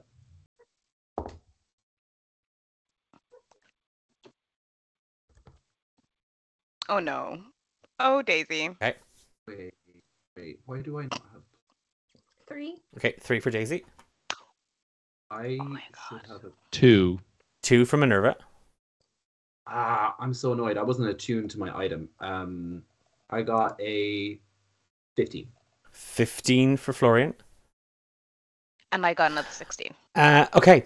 It is that thing. You from wherever you are at this moment in the store, you've no idea why, but all of you feel utterly compelled to throw yourselves into the path of this object that has just come crashing through the roof. It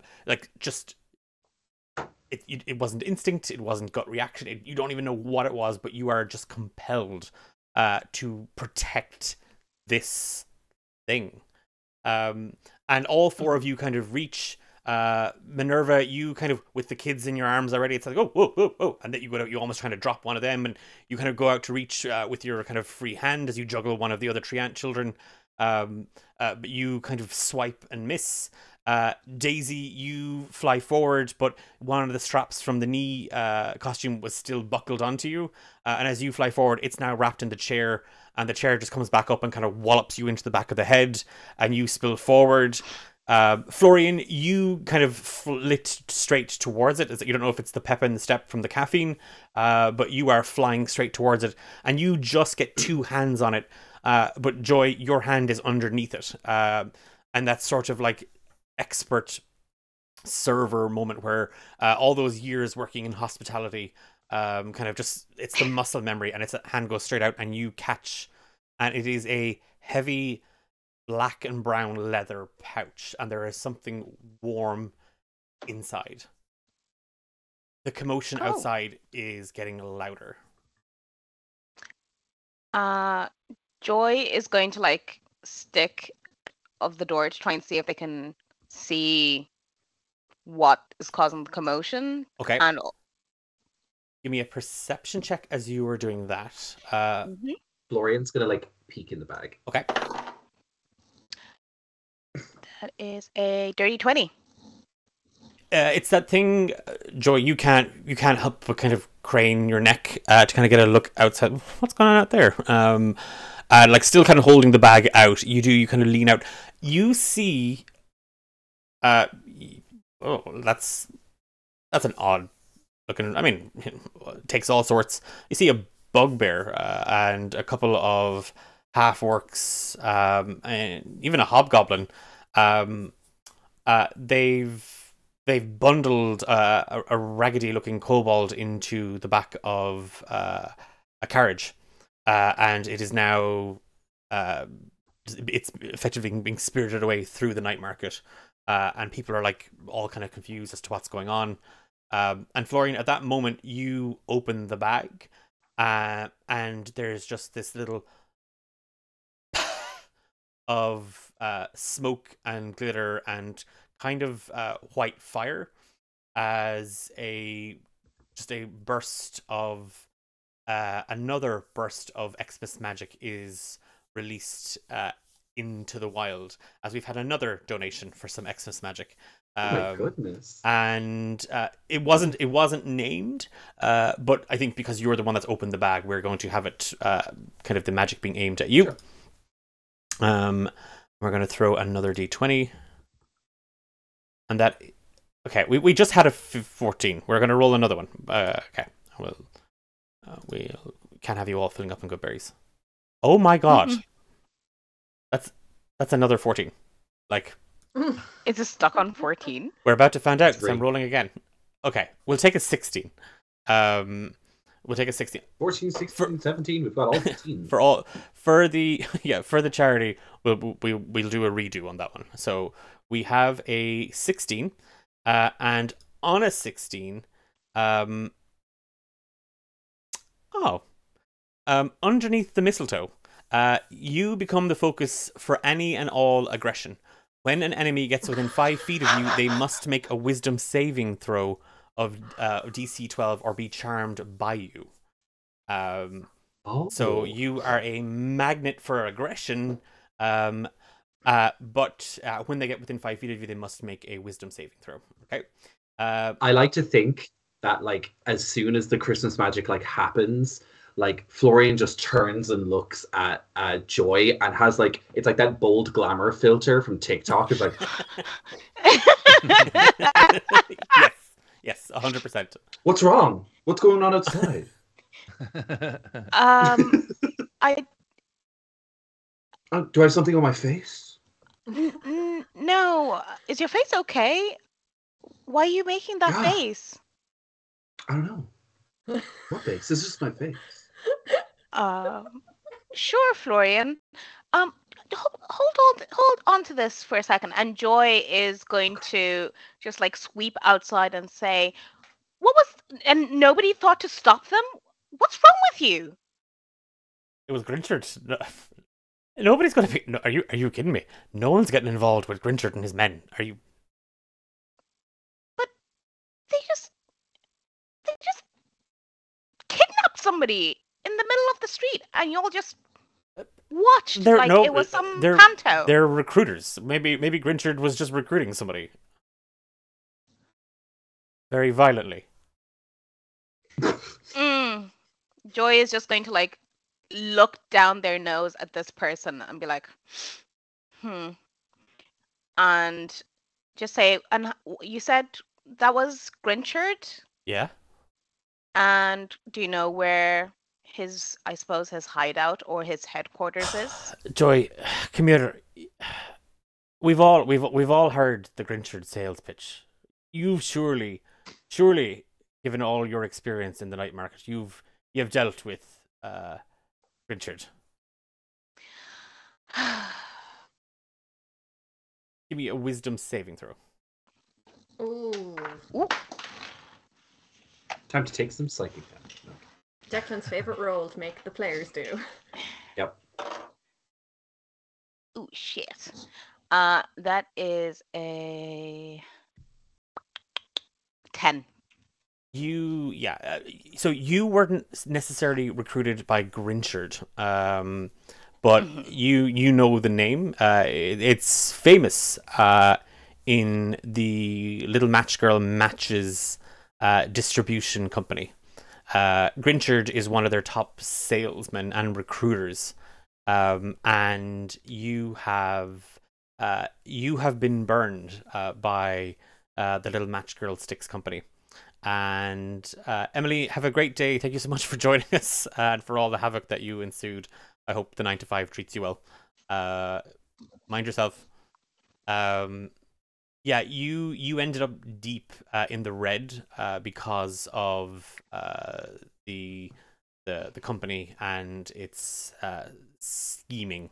A lot of people actually in the night market had kind of maybe considered or dabbled.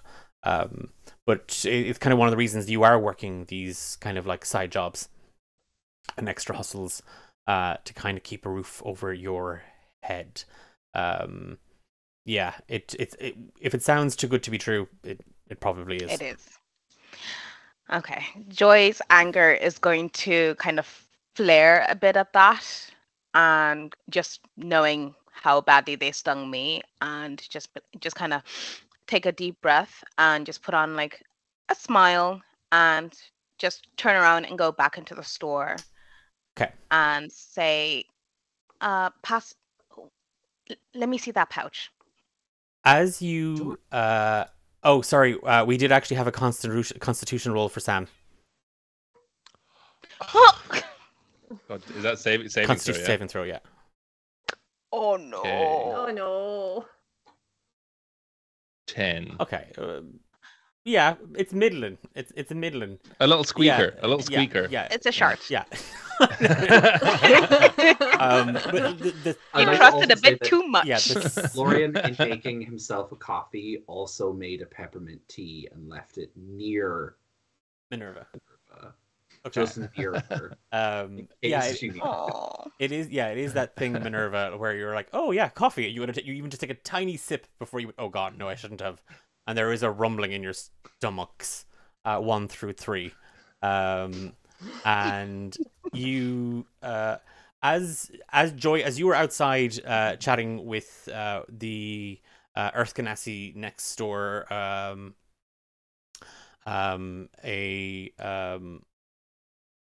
cobbler, inside with your with the pouch, kind of like with you holding the pouch, Florian. Daisy, Minerva, the three of you see just this tiny little head poke out of the pouch, and making eye contact with you, Florian. You just hear, "Mama." Oh, and I throw it to Joy. Yeah. Sorry, that jump scared me. Jump scare. Scare. Jump scare. Literally. So the bag has now gone flying again. Joy, give me another dex saving throw. I'm gonna catch the baby. Please catch the baby. I do. Oh, that was a beautiful Catch the nat baby. 20. Catch the baby. Oi. So that's a 21. You catch the baby, but it's immediate catch and cradle, and you are there. Mhm. But as you're holding it, you're like, wait, what? And you're looking down, and there is just this. At first, you're like, oh, it's a little baby green dragon. That's also made of a tree, and its little snout is growing kind of red. And it just looks up at you, and it's still kind of partially in the shell that it's just hatched out of. It just kind of nuzzles a piece of its shell at you.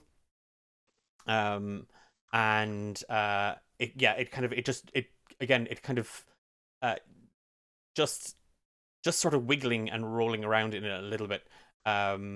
It kind of looks around the room, and at each of the four of you, it just goes, "Mama."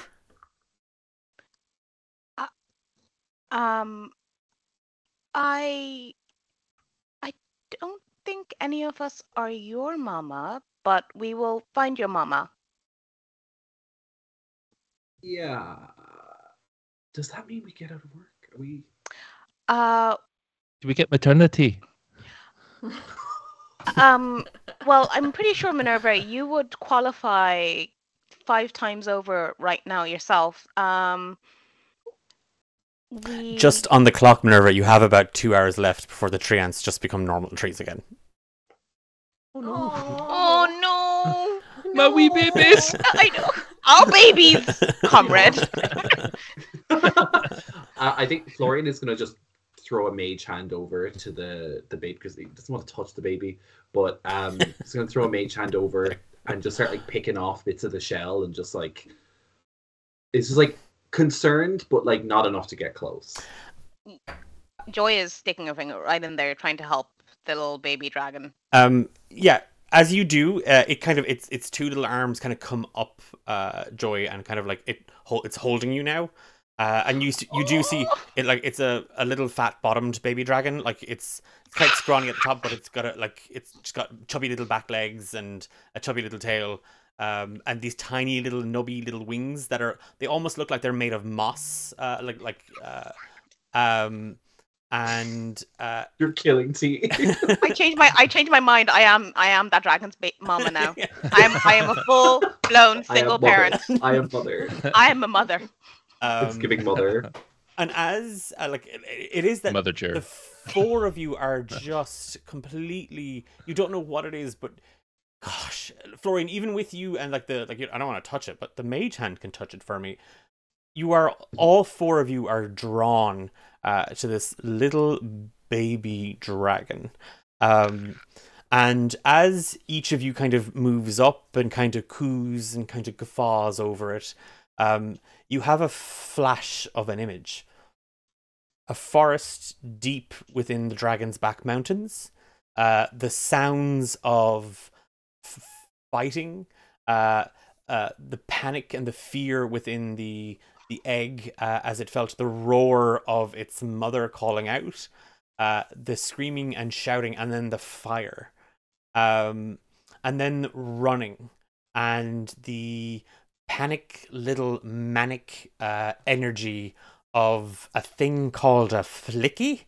It knows its name. It knows that this other mama is Flicky. And an image of it is conjured in your mind, and it is this bug-eyed, weird little creepo kobold that Minerva and Daisy and Joy, you have all seen within the last 5 hours. Joy, it was the kobold thrown into the back of the carriage. Daisy, it was the kobold squatting in the little alleyway. And Minerva, it was the kobold you saw running around the night market first thing this morning before your shift. It seemed to be trying to help the egg for whatever reason, but as the four of you share this sort of magical vision, and you kind of pull back, all of you holding, in your case, Florian, in your mage hand's hand, all of you are holding a single matchstick. But where the little brown tip would be kind of sitting it, there is just a single kind of like glistening, snowy, white, sparkly tip on the match. And for three of you, you get a strong sense of magic from this. There's a powerful magic emanating from this. And all of you have heard tales of Exmas wishes and the power of an Exmas wish. But that's the stuff that you tell little kids on Xmas Eve to go to bed. You've never seen it. You work retail. You don't believe in it. And yet, all of you know instinctively that you are holding a piece of Xmas magic in your hand. And that any time you can use this to write a moment or change, take control of Xmas destiny. Okay. The little dragon begins to kind of like coo and whimper as it kind of, he's kind of reaching for the door. Oh, we have to be very careful. We'll find your mama. We'll find Flicky. Okay? But you have to stay safe and you have to stay close to us. You can't go to anyone else. It's just doing grabby hands at the door. Okay. Joy is just going to kind of like look around and just open the top of their shirt and just kind of like put the dragon in there because they don't have a sling. Mm-hmm. I just be like, okay, keep you warm. They bundled away Flicky, and God knows what they're gonna do to him. Oh, this is so weird. It's like Flicky. Why do I know who that is now? What is a Flicky? Is it that the mom? The other mom? The mama. It was the kobold that they just threw into the back of the carriage, and everybody just stood around and watched. What would they want with Flicky? I can only assume that they want something that Flicky has, and Flicky didn't seem to be the most well off, but he did have essentially a little magic dragon. So does that mean people are going to come after us then? Well, they don't know that we have the dragon. And on that note, Joy is going to have a look at the hole that the pouch came through the canopy and turn to Florian and say, Florian, could you mend that to try so we can try and get rid of any sort of evidence that something went amiss here? Sure. Florian's gonna float up outside the canopy and like is gonna start mending it from outside using the mending spell, but I'm also gonna have a look around and see if I can see any tracks and like roughly, because I'm at a higher like vantage now, so just like see if I can see what direction that thing went in. Card that I was told about went in. So it is kind of during the lunch lull in the night market. So like I said, night market bylaws, stalls close, and because of that, there isn't a lot of footfall, and you do see a set of cart tracks not too far from the store going down through one of the main thoroughfares of the night market and leading out onto the main road. Florian. As I'm finishing casting mending, as it like finishes up and it like all kind of sews itself up, I just cast message to Joy, and as I'm floating back in, like floating my way around, I just tell her that I see tracks from that cart she talked about going a certain direction. As you're kind of all standing round, and you're aware of the tracks. The little dragon, Joy, is again, he's kind of rummaging and rustling around in the bag underneath your shirt, and there is just kind of a from inside, and you have a roll of a d12 for one of the 12 days of Xmas, with thanks to Jay. So we are going to roll a d12. And you, these are nuts. I apologize in advance. Thank you, Jay. And well, it's okay. Okay, it's not the worst. Wait, I need to remind myself. Oh, you. No, it is the worst. No, it's not. It's not. On the first day of Xmas, your true love gave to you, Joy, a short rest. Ooh, okay. So you have all the effects and benefits of a short rest, but you do not need to take it immediately. You Okay. yes, yeah, you can store. It's a magical short rest, so it does take an action. You do need to spend an action to kind of just like get a little bit of that R&R stored up. But even in the most awkward and uncomfortable of places in Xmas retail, there are comfort spots, and you, as a tried and tested momager, know all the best spots to grab a rest. So you have a short rest banked thanks to your true love.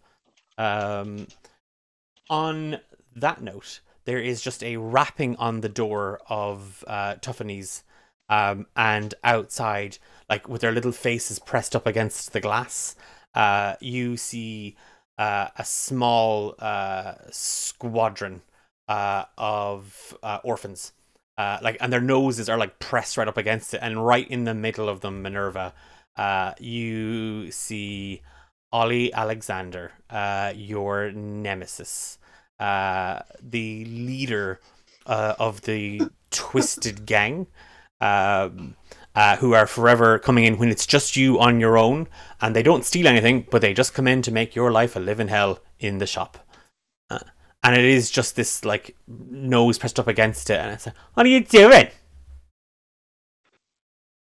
I'm working. What are you doing? I'm watching you work, but you're not really working. What? Oh, what's that smell? I can smell it through the glass. It's your top lip. That's what you're smelling. No, it smells like some bullshit. God. I don't like you, Alexander. Go home.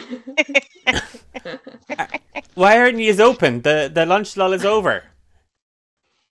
Why don't you have nothing better to do? I'm a customer. I'm coming in to be a customer and do custom in your store. Show me your money. Show me how much money you got. I've got this much monies. It's not Got enough. some spare change for you, Minerva.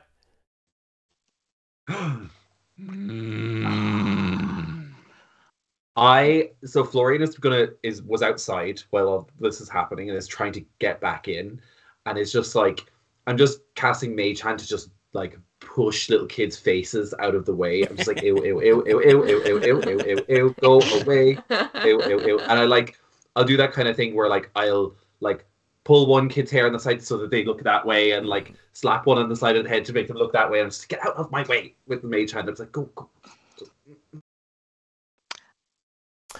Joy. Yeah. No, go on, please. Yeah. Joy is going to come up to the door and just poke her head out and say, Oh, great. Joy. Ollie. Joy. Joy, they're bullying me again. I know, Minerva. And Does it smell like bullshit? Oh, could you close the door, Joy? Because the smell is just getting out. Like, it's just... Now, Ollie, I know you have to be tough on these streets, but would it kill you to be just a bit kinder to people? You're right. You're right. Minerva, I'm sorry, Minerva. I'm sorry. You're the coolest person that works inside the store, Minerva. I respect you so much, Minerva. When I grow up, I want to be a lady who works in a knee store. Can Joy cast Ray of Frost underneath their feet? Oh, yes. Yes. Momager did not come to fucking play. Okay, so No, I don't care if you're a kid. I'm gonna fuck you up. You don't hassle my staff, okay? You don't do that. Okay. So you're casting Ray of Frost on the kind of the steps up to the store to make the steps slippy so that they'll go slipping and sliding. Oh, absolutely. Okay. Yes. Like I'll even like a little bit away so they just go shooting down the Gotcha. down the alleyway. As you are, yeah. Dorian, or not Dorian, but Florian also has the spell Frostbite. I think, kind of reading what she's doing, I would like to assist her in it being kind of sneaky, if that's okay. Yep. So I'm just like laying a little bit of frost behind as well, while I'm trying to get past these little kids. Daisy, what are you doing? I'm gonna cast Vicious Mockery on Ollie. Okay. Retail workers. And I cast Power Word Kill. Retail workers versus their true nemesis, orphans. Listen, I gave him a chance. Okay. As the adults, is your vicious mockery? We're gonna catch a bubble, friend. That's not how we talk to people, friend. Pretty much. Quiet coyotes. Guys, that wasn't a really nice thing you said to friend Minerva. We're gonna have to apologize. It's very much that. As you are working to So as the pair of you are casting magic, and Daisy, sorry, remind me, you were Vicious Mockery. Okay. Vicious Mockery, so a wisdom save 13. And Merva, you're just trying to spare your feelings from the onslaught of the children. I'm gonna send the Traians at them. Okay. Sort of a pushing force. Gotcha. Yeah. So with that, you have a okay. Here's what's happening. As you are all sort of ganging up on the kids, Ollie's kind of back pressed, nose pressed up against the glass, and it was like, "What fell through the roof? We saw it. What do you got? What was that? What was that?" And all in that one moment, Daisy, what was your vicious mockery? What do you say to Ollie? Oh God, I'm not creative. Why did I pick Bard? Is that what you say? I'm not creative. Why did I choose to be a Bard? No, that's me. I mock myself through the. Well, seeing as you are a bard, you could sing for us, Louise. Oh, Sam, go fuck yourself. Louise, just sing a little song, a Christmas song. If we got to €300 right now, would you sing a ditty? Okay. Okay. Bear with me 1 second while I donate some money.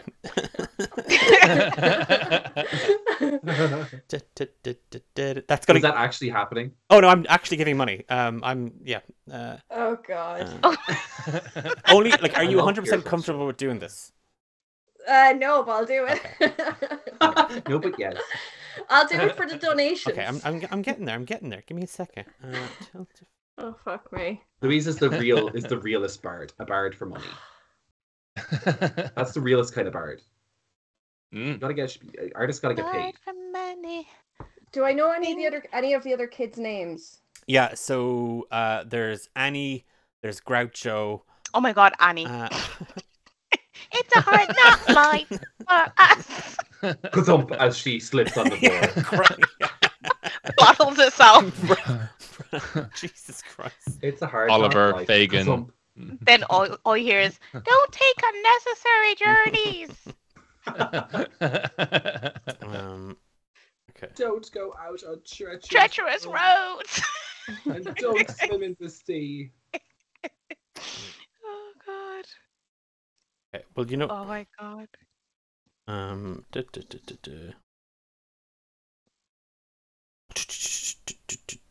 Okay. Okay. For some reason, it won't let me donate more than a certain thing at a certain time. So Probably lucky Faloo. no, I really want to. I'm struggling now. Yeah. Okay, I'm gonna try one other way, and we're gonna see if this works. Okay, I'm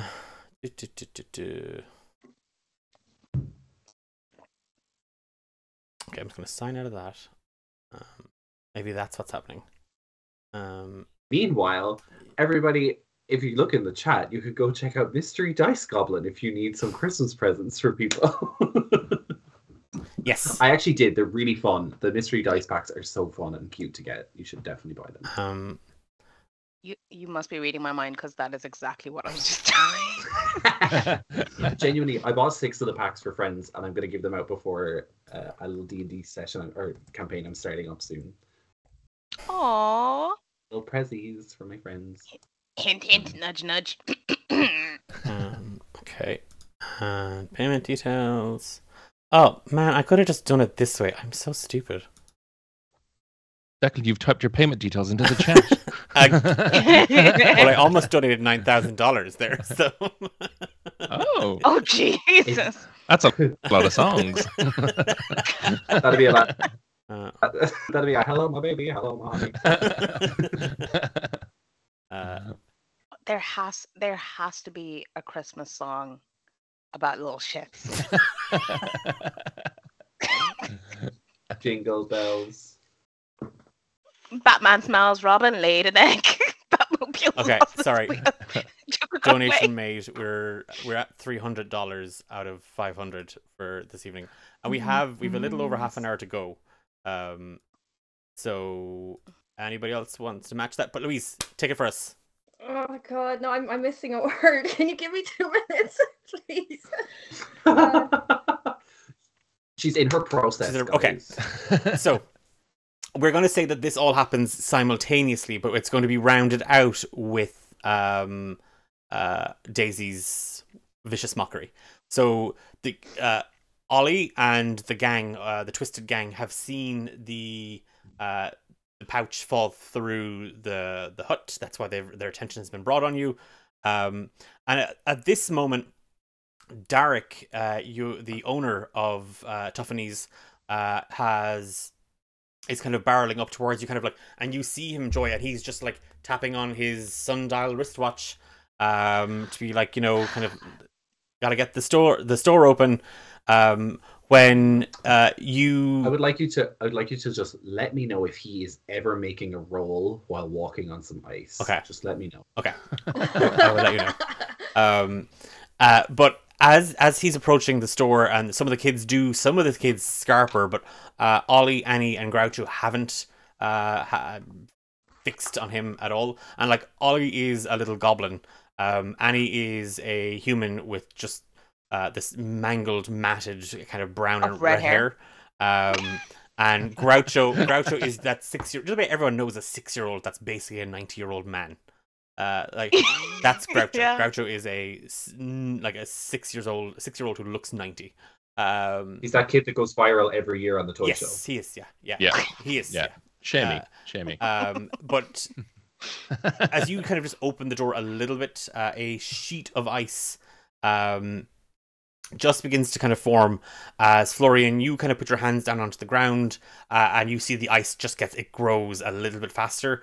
And as Ollie kind of goes to grab onto the door for support, Daisy just hits them with, I find it, Jingle bells, Ollie smells. Annie did a dance. Minnie swung her umbrella, and Groucho lost his pants. amazing. Yes. You can also take an inspiration for that, Daisy. Yes. I am on fire. Can that ray of frost actually, when Groucho lands on it, he needs to have like a wet patch so it sticks to the ice, and he goes sliding. 100%. Yeah.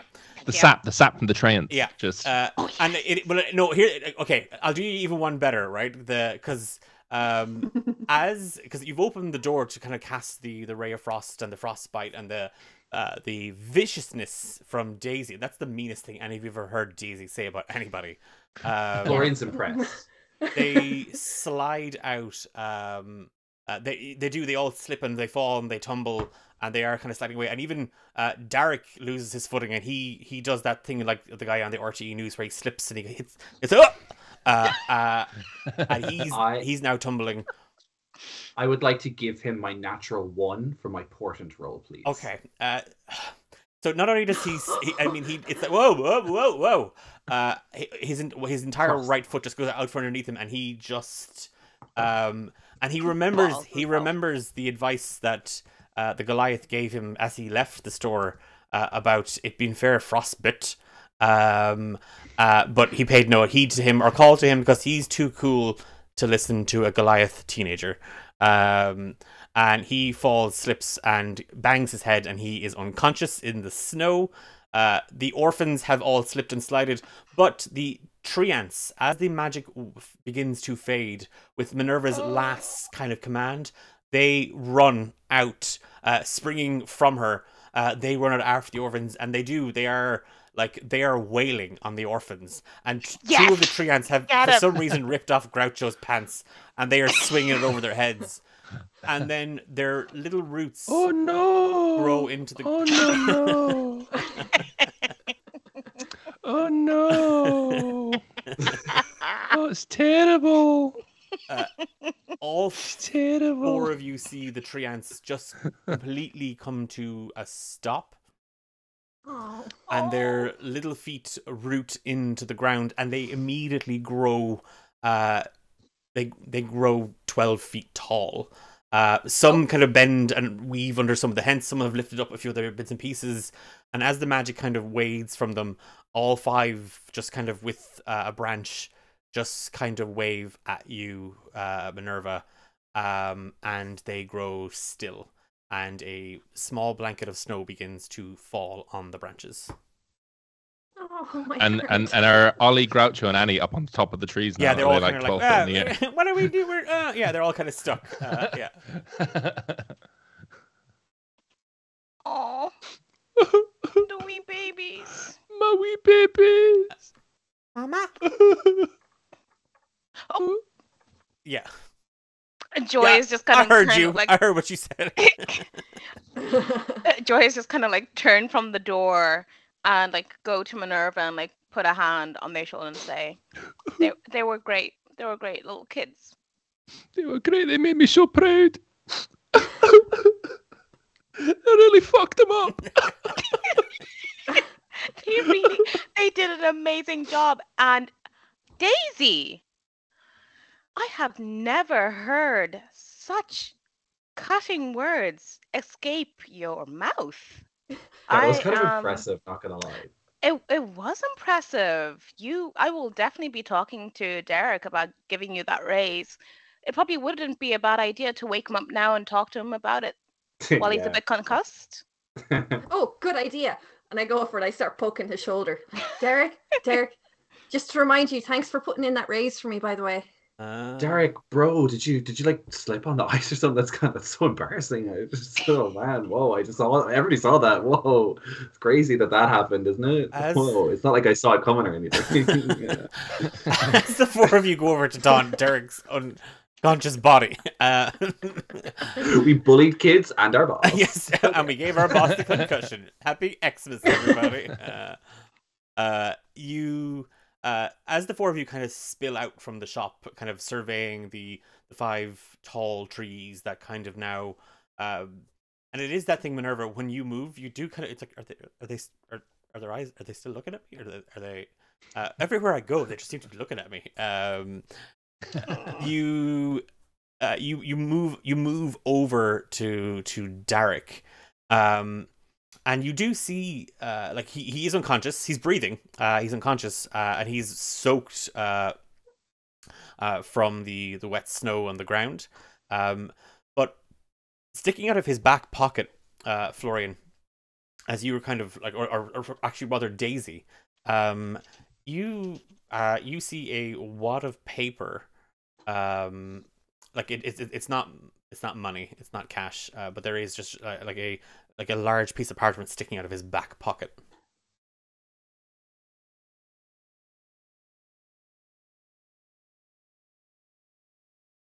Okay. Did we lose die? Did we? Possibly. But did you hear any of what I just said? Hi. What? Did I freeze? You froze, but I also think Louise froze because she didn't react to anything I just said at her.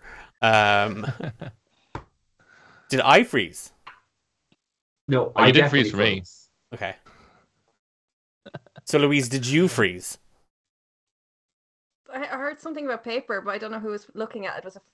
It was you. It was you. So I had said originally it was Florian, but then I figured, no, you were the one poking and prodding him to. Oh, okay. Yeah, you're raised, so I'll you just... you see, yeah. It's an official deed of sale. Oh. Toughenese has been sold. And Two. well, it's good. It's just the intensity from Tendai. Tendai's just really interested in like running this knee store. Like it is that thing of Daisy. You're kind of trying to read the document and stuff like that. And Joy, you've kind of spilled over. The baby dragon is growling.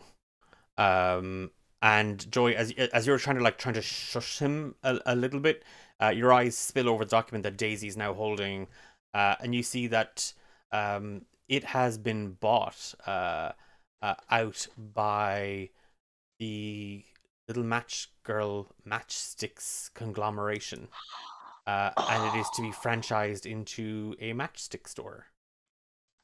Oh, you know, no good, dirty. You know how badly they treat small businesses and employees, and here you go selling to them after giving me all that. Oh, you know how to run this store. You are a piece of shit, Derek. Again, unconscious, but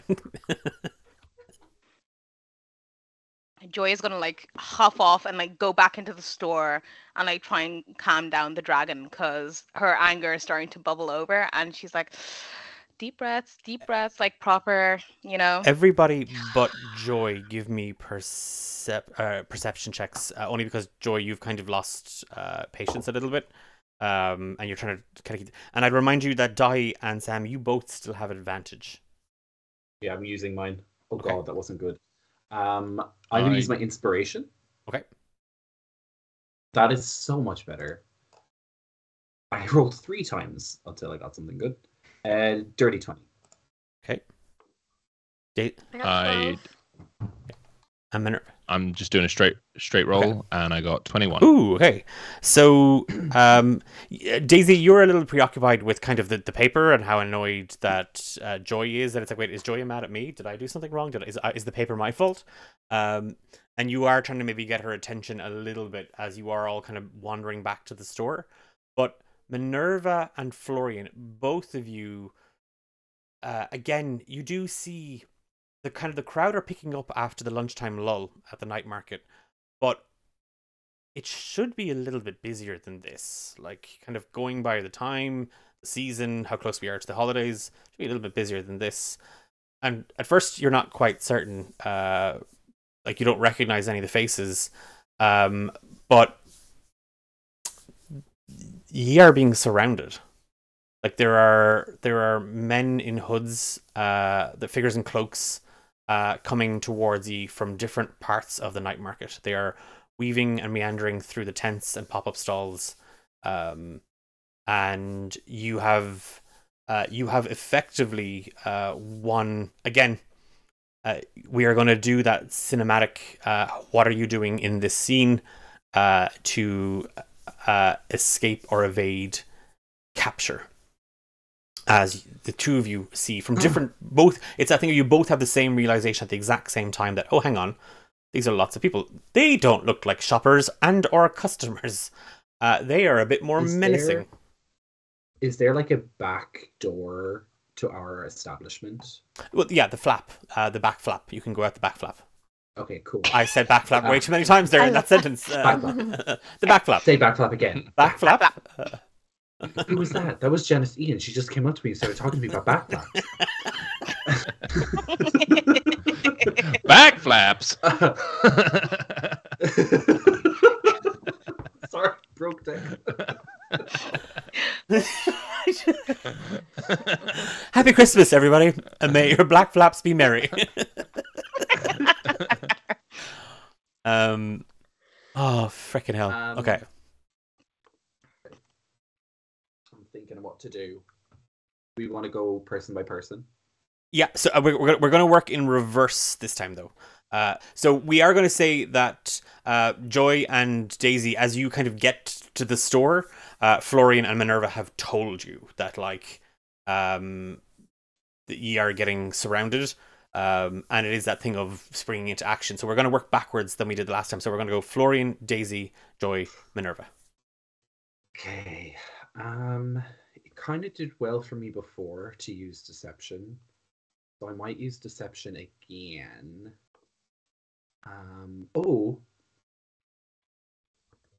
Yeah, I might sorry. I might use deception again.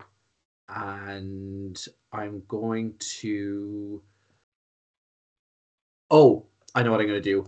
I am going to send my advertising messages again to a bunch of random people in the crowd, tell them that we have a 50% off sale, and it's like buy one get one free, buy one get one knee, and like it's like I'm just gonna like start shouting like sale sale sale at loads of people to try and get them to crowd the front of the store to block off these would-be invaders. Okay. So you can give me I mean, you're using magic, so Arcana at advantage? I was going to use deception because I'm lying to people. Yeah, that's fine. Okay, yep. Cool. Do I still get advantage? Yeah, fine. It's Exmas. Yay. Daisy, what are you doing? So I'm going to cast Disguise Self on myself. Just to not look like a worker in the shop anymore, just to look like a regular, I suppose like an older human woman. Okay. That's what I'm doing. Okay. So again, you're casting it. Yeah, it's fine. The spell will do its thing. Yeah. Joy, what are you doing?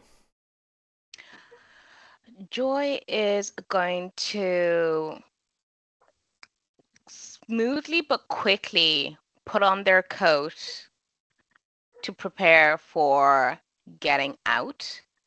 And do I want to cast infestation on somebody?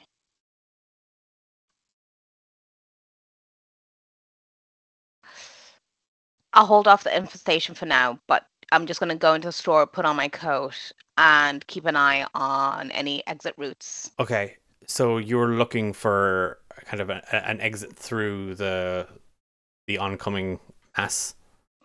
Yeah, okay. But one that will ideally not let anyone see exactly where I would be heading. Okay, so give me a perception check. And Yep. Minerva, what are you doing? The people in the cloaks, are they would you say they are sort of bunched together in, I don't know, like a 30-foot cone? Some of them are, yes. Can I ready my action until they're all within a 30-foot cone? Okay, so they're coming. Like when they all kind of come towards the store, so I'm going to wait at the door of the store and wait for them to sort of move in. Okay. So you are getting surrounded. That's the thing. So it's not they're not Right. advancing from just one direction. They're coming from all points. So we can't even escape at the back. who knows? Joy might have a secret passage in the back flap. We're about to find out. These are words that I am using. But I mean, you could definitely get a bunch of them here and now. Like that's the like if you wanted to kind of like if that's how you wanted to clear an exit, you could do that. Right. In that case, then, if they're completely surrounded, I'm going to go out the back flap. Okay. And there's a few people out. There's a few of them out there, There are is, yeah. they? And because I have a ring of animal influence, which allows me to cast 3 spells, and I'm going to cast Fear, and a 33 thing to sort of give us a route out the back. So they have to. Everyone within that 30-foot cone has to roll Wisdom. Okay. And what's the DC? 13. Okay. And I have disadvantage. Watch all of them succeed. No, I have disadvantage. I'm going to use my disadvantage. I've not rolled anything. A whole pile in this. So we're gonna roll my disadvantage. That's a 10 or a 17. So they fail, and we're gonna do a group check for them. So in all of these moments, a couple of things happen.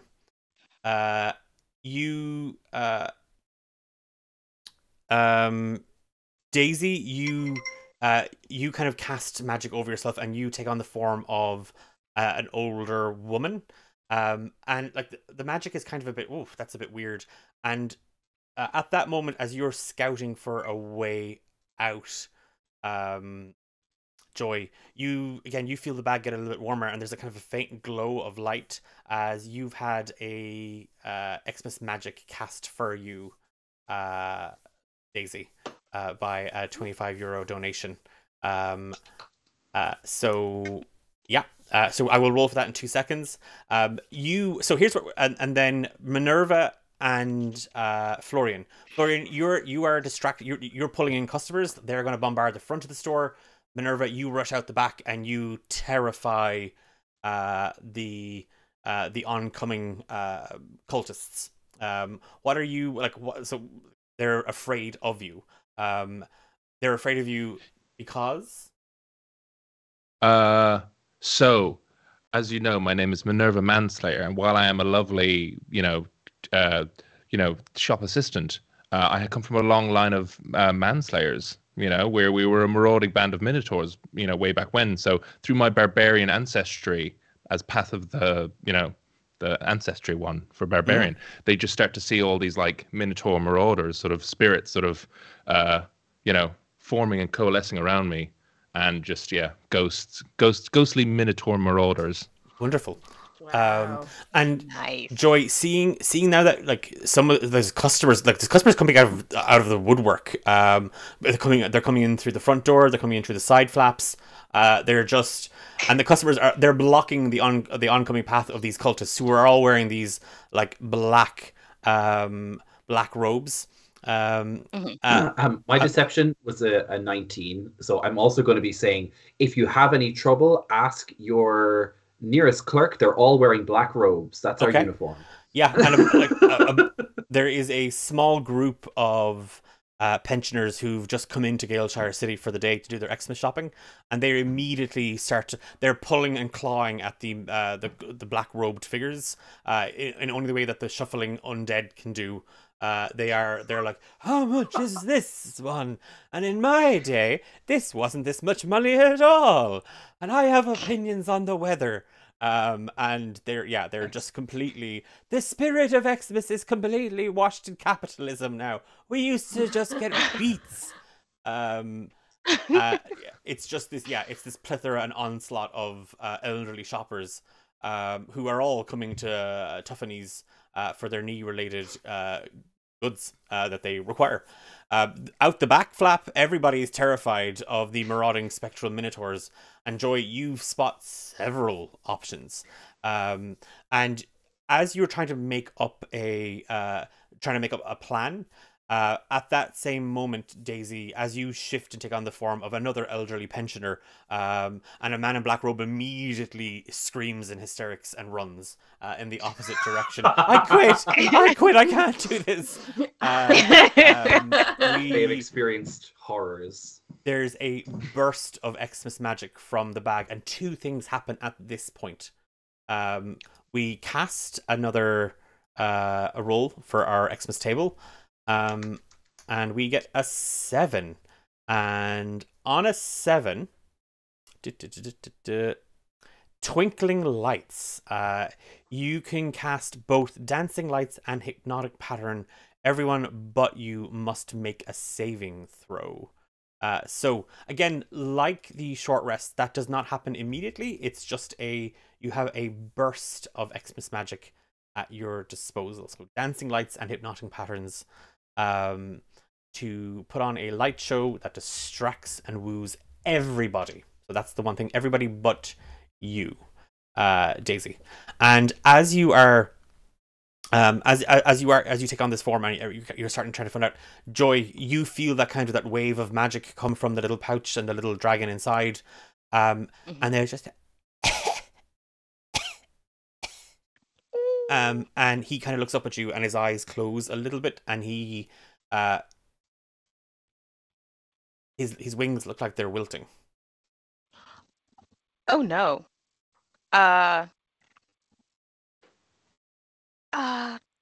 Like, can I try to perceive why he could be wilting? Give me a yeah. What are you? Yeah, you can. But what are you rolling for that? So I want to see if I can, figure out if he's hungry, if he's cold, Okay. like what is causing him to medicine check.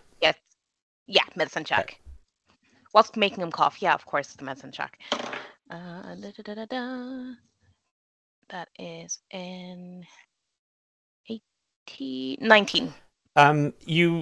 You kind of you put your hand into the bag, and like you press the back of your hand up against his little head, and he immediately pushes himself into you for like comfort. Like he kind of nuzzles you, but he's very weak. He feels warm, cold. You've no idea what a little, like he looks like a dragon. You take him in like properly for the first time, Joy. You don't know if he's a dragon or a plant or something fey. You've no idea what this thing is. I can talk to him. Wait, can I talk to him? Hold on a second. I think I can talk to him.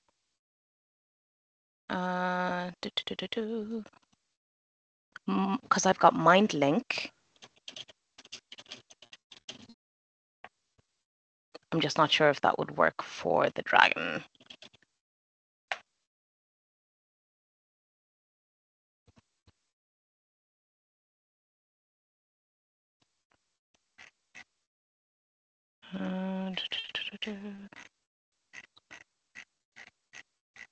So it's taking forever to load up my features.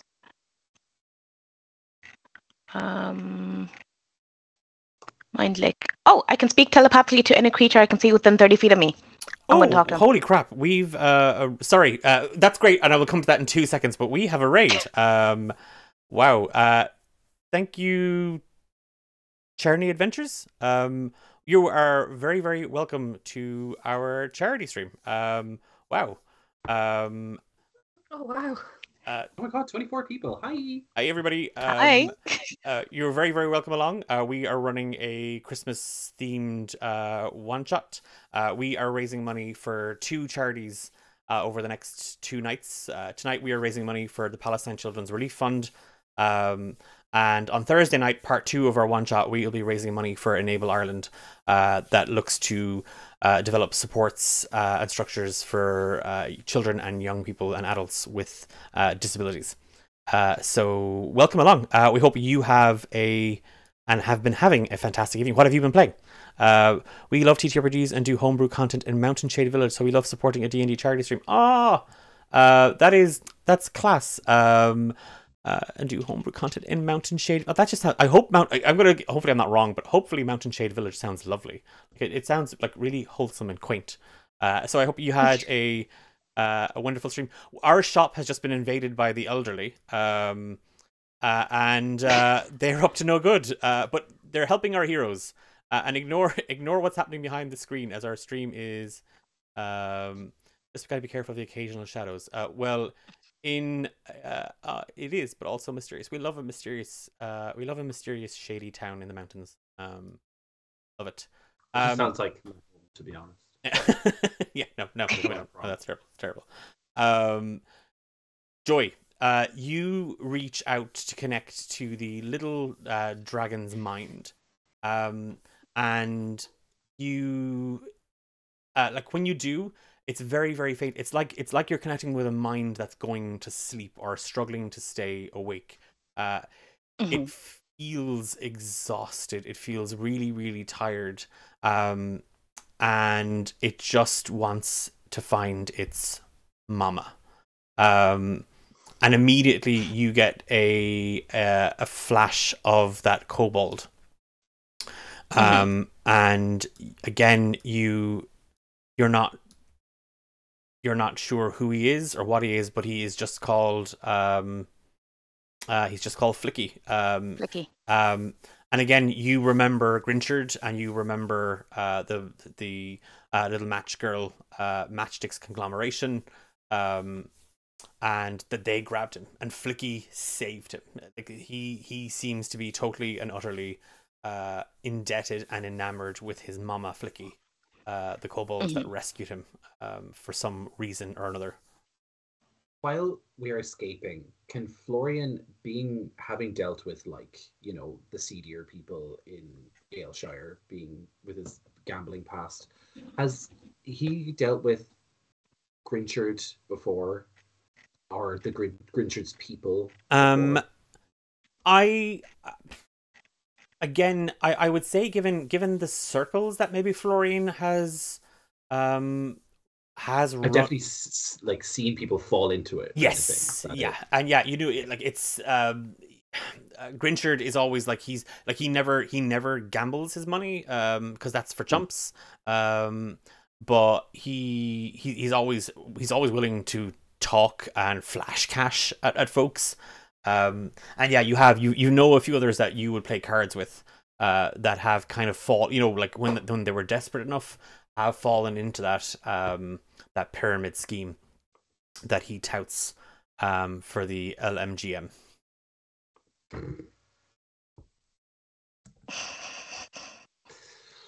Right. Got it. No. So I'm trying to think. Would I would know some people personally who got involved. Yes. Yeah. Possibly. I'm trying to think. Like as we're escaping, I'm trying to think of like maybe a deck of cards or like a dice that one of them owns, and I want to cast Locate Object. Okay. Oh, clever. Ooh. On one of On like one of their personal belongings that I'd know well, like a deck of cards that they own or something that they wouldn't get rid of even if they were like working for this place. this. So you're specifically with one of the people that would have kind of been recruited by Grinchard. Yeah, I want to find I'm trying to find where they are, like where their sort of base of operations would be, and that's kind of Florian's thought process on it. Okay. So as it is right now, you are making your escape. You have to get away from these people. And I'm happy to say that when we do, and you've been successful in that scene where the four of you with the little baby dragon are running, and the entire time Joy has been kind of non-communicative. She seems to be locked into conversation with or she seems to be focusing on the little baby dragon.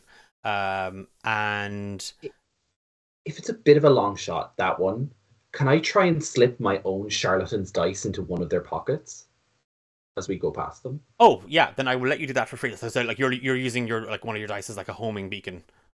Yeah. I want to. So my own rigged dice, if I can like sleight of hand, like pop it in one of the guys' pockets as we kind of like get away from one of the scared ones or something that I can kind of get a beat on. Yeah, certainly. I'm not even because in the commotion they don't know. They've kind of lost sight of who they're looking for and whatnot. Perfect. So yeah, no, I'm happy if you do that just for free. Cool, absolutely. I'll pop that in. You have found a kind of a clearing in the carnage, and you have made a way out, and you kind of stumble down into it's a smaller alley, even deeper than you are currently right now in the night market, and you have you've kind of been able to kind of find a small storehouse, abandoned storehouse, but you are safe for now, and the four of you have kind of evaded capture from the robed figures. That was Okay. a little bit. That was a little fun. A little dangerous. Oh Christ! I've never run so much in my life. I'm all puffed out. Oh, oh, oh. Do you think they're after Well- this little dragon? Uh, I think it's a well, good guess. they came for us for some reason. Either those rotten little kids told them something, or they have a way of tracking the dragon. But either way, the dragon is not doing well. They really need Flicky. They're fading fast. Look, it's likely that they knew where they picked Flicky up from, and when they got him back, they searched him, and he didn't have the dragon on him. Didn't Where did they pick him up exact- from? Us. The Yeah. kids saw something fall into our roof. Exactly. And I know that big mouthed little brat probably said something. So I mean, I would have done it too for coin if I was the kid. Not gonna lie. Oh, absolutely. Like, it makes sense, but it's still disappointing. We do need to find where this is, and I may have been able to slip a little dice into one of our would-be assailants' pockets, and I can get a bead on it. Only lasts about 10 minutes. Okay, so we'll have to move quick. We'll have to move quick, but I know we can find them. Daisy and Minerva, what are you doing at this point? And welcome to our second group of raiders, Heartfire Tales. Oh my god, hi! Hi. How's everybody doing? How are you all getting on? How was the stream? If you're just joining us, we're in the middle, or we're in the last part of our charity stream for this evening, part 1. As the gang have managed to evade the capturing claws of a masked group intent on snatching a little baby dragon ? That they found at the night market. Daisy and Minerva, what are you two doing? I guess just trying to keep watch, just because if they were able to locate the baby dragon, just kind of keeping an eye to make sure no one else is approaching us. Okay, so you're on lookout, Daisy. Yes. And Minerva.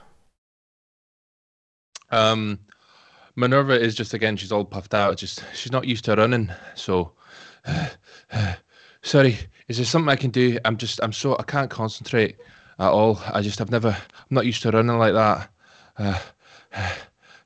I wasn't paying attention.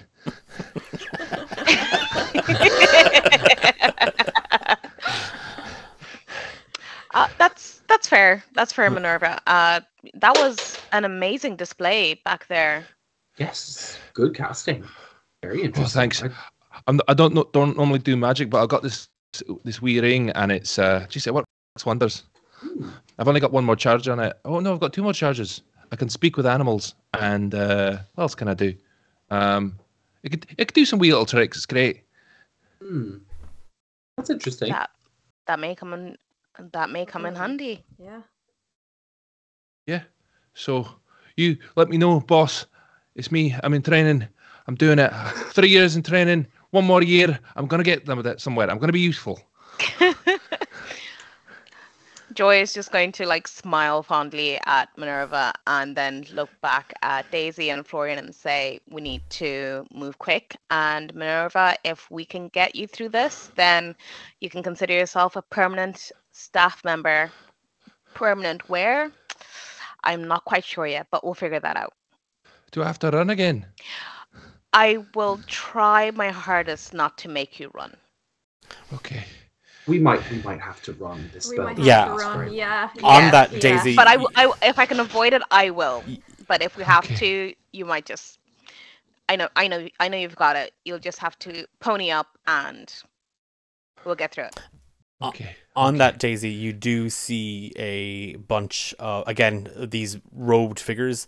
They just kind of from the crack in the door that you're kind of looking out to kind of keep an eye on the alleyway, they're some distance away, but they've like you didn't shake them in the fear and the onslaught of pensioner shoppers. They were able to still keep an eye on you. So they are now searching stalls and they're searching storehouses, looking for you. We gotta get out of here. We gotta keep they're moving. catching up on us. Okay, where to? And what else did we bring that belonged with that baby dragon? Did we bring the bag? Just the bag that's in. With us? Oh, the bag and the dragon are in my top.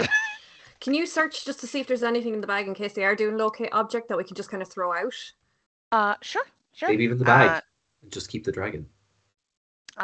Okay, we'll probably need to keep the parts of the shell. I don't know if this is something that the dragon will reabsorb. I have no idea how to look after dragons, but I will do my damnedest. I don't know about it too much, and Florian's gonna like whip off like his scarf and like try and make like a makeshift like thing Pouch or something to wrap the dragon and maybe hold onto the shells, but any of the bag and the rest of its contents we can just discard.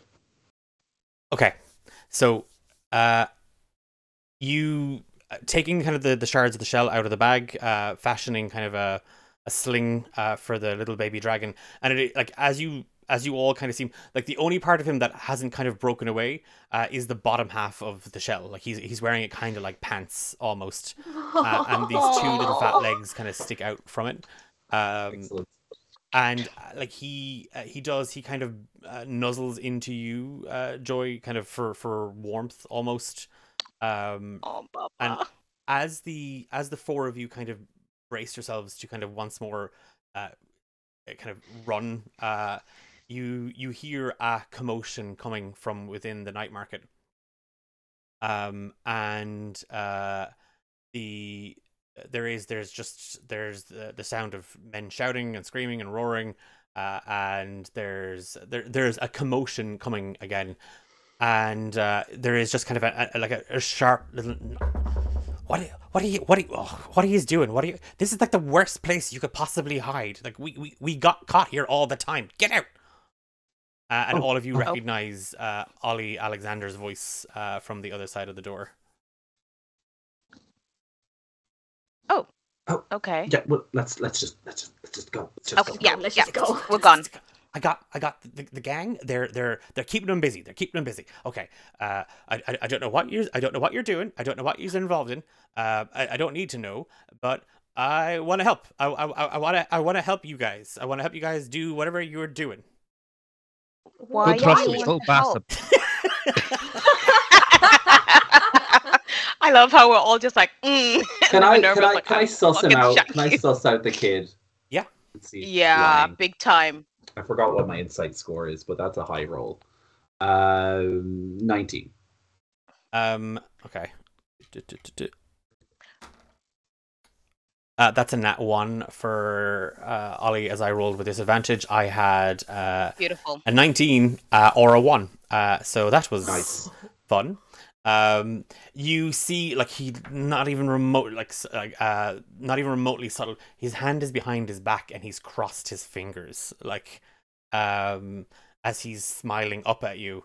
You little shit. I found knew them. it. I found them. They're over You here. little They've got the weird little rat thing with them as well. Can I cast sleep on him? Okay. As soon as he starts shouting, I'm casting sleep. Okay. Well, That's better than me. I was gonna mind sliver this kid. this is tax-free for life. Okay. Yeah. He will need therapy. Yeah. I mean, sleep. Yes. 5d8 to beat his Hit HP. points. I mean, he's a kid. He could be a warlock. We don't know. Before he goes to sleep, I just want to tell him I'm very, very disappointed in him. Ooh, Whoa. cold. Yeah. He shrugs his shoulders. I want to kick you so bad. Kick him. 26 to send the kid. Yeah, no, he's asleep. He's a child. Like, he's literally a child. I'd like to remind you all that he is a child. You're the one sending this child after us. Why would you Exactly. evil What do you expect us fucking to kids? If you do? don't want us to beat up a child, don't send children after us. Don't make the child a BBEG.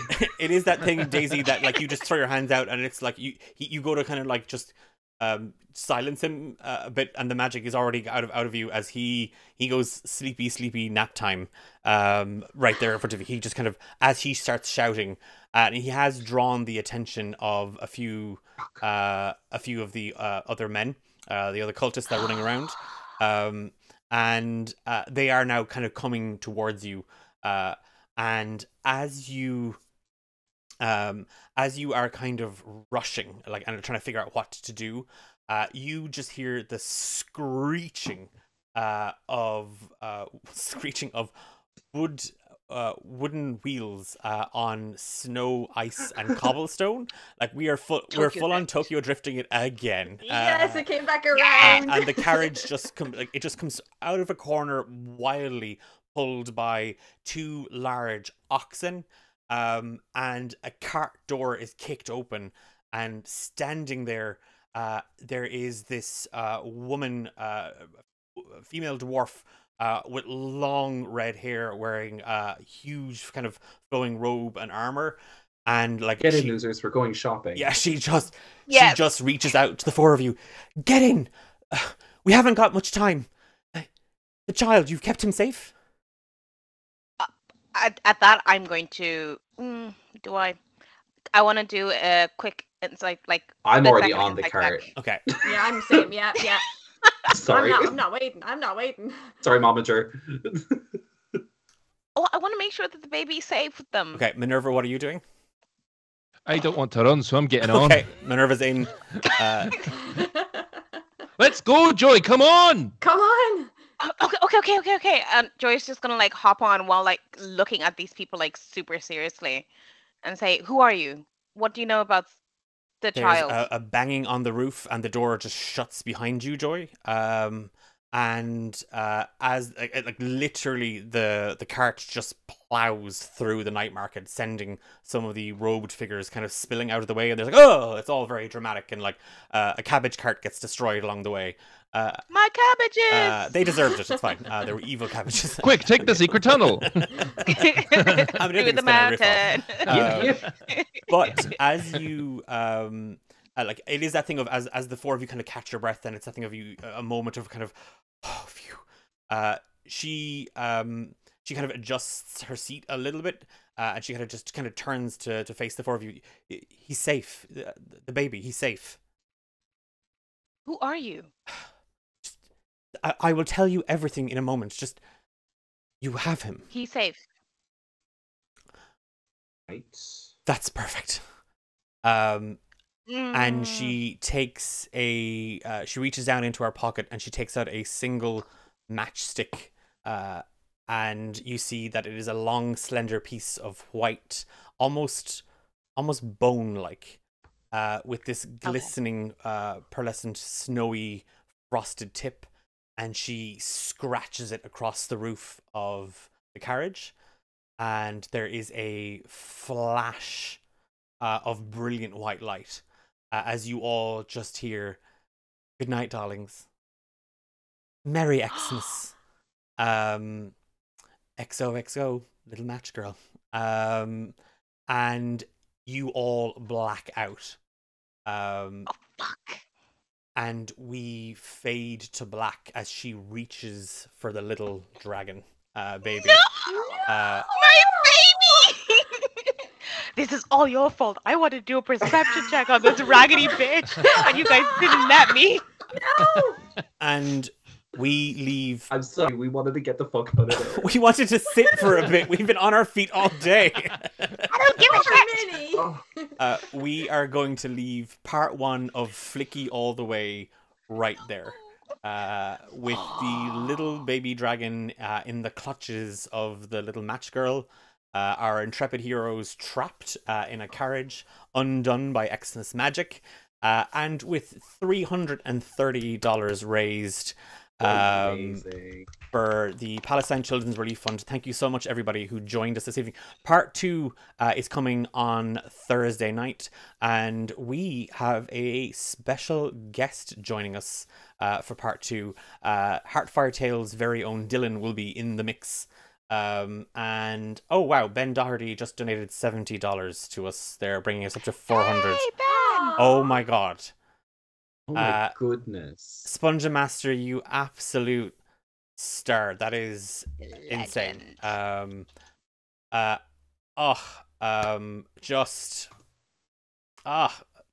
Stop. I'm gonna get upset. Stupid Xmas holidays making me get all emotional.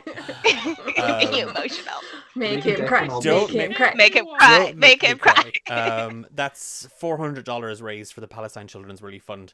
Thank you so much to you lovely people deserve it, except Sam. Fair enough. I couldn't Fair, agree with that fair. more Sponge Master. That's a sure thing has never been Hey, said. Louise is here. She's the punching bag. Not this time around, apparently. No, not this time. And look, it's an Xmas miracle. Louise isn't the punching bag. Miracles do happen. I sung tonight. I should get Yeah, a little bit to of an be Xmas fair, miracle. Louise That did is sing. true. Louise did sing. That is true. True. Thank you all so much to everybody who joined us in chat, who made donations, who shared the links, and thank you so much to our raiders this evening, Heartfire Tales and Churney Adventures. We are back on Thursday evening at 8 o'clock. And we are going to continue with the fundraising. The charity link for Palestine Children's Relief Fund is going to stay open for the next couple of days. But on Thursday night, we are going to be raising money for Enable Ireland. So we are hoping to reach our goals for both of these amazing organizations and the work that they do.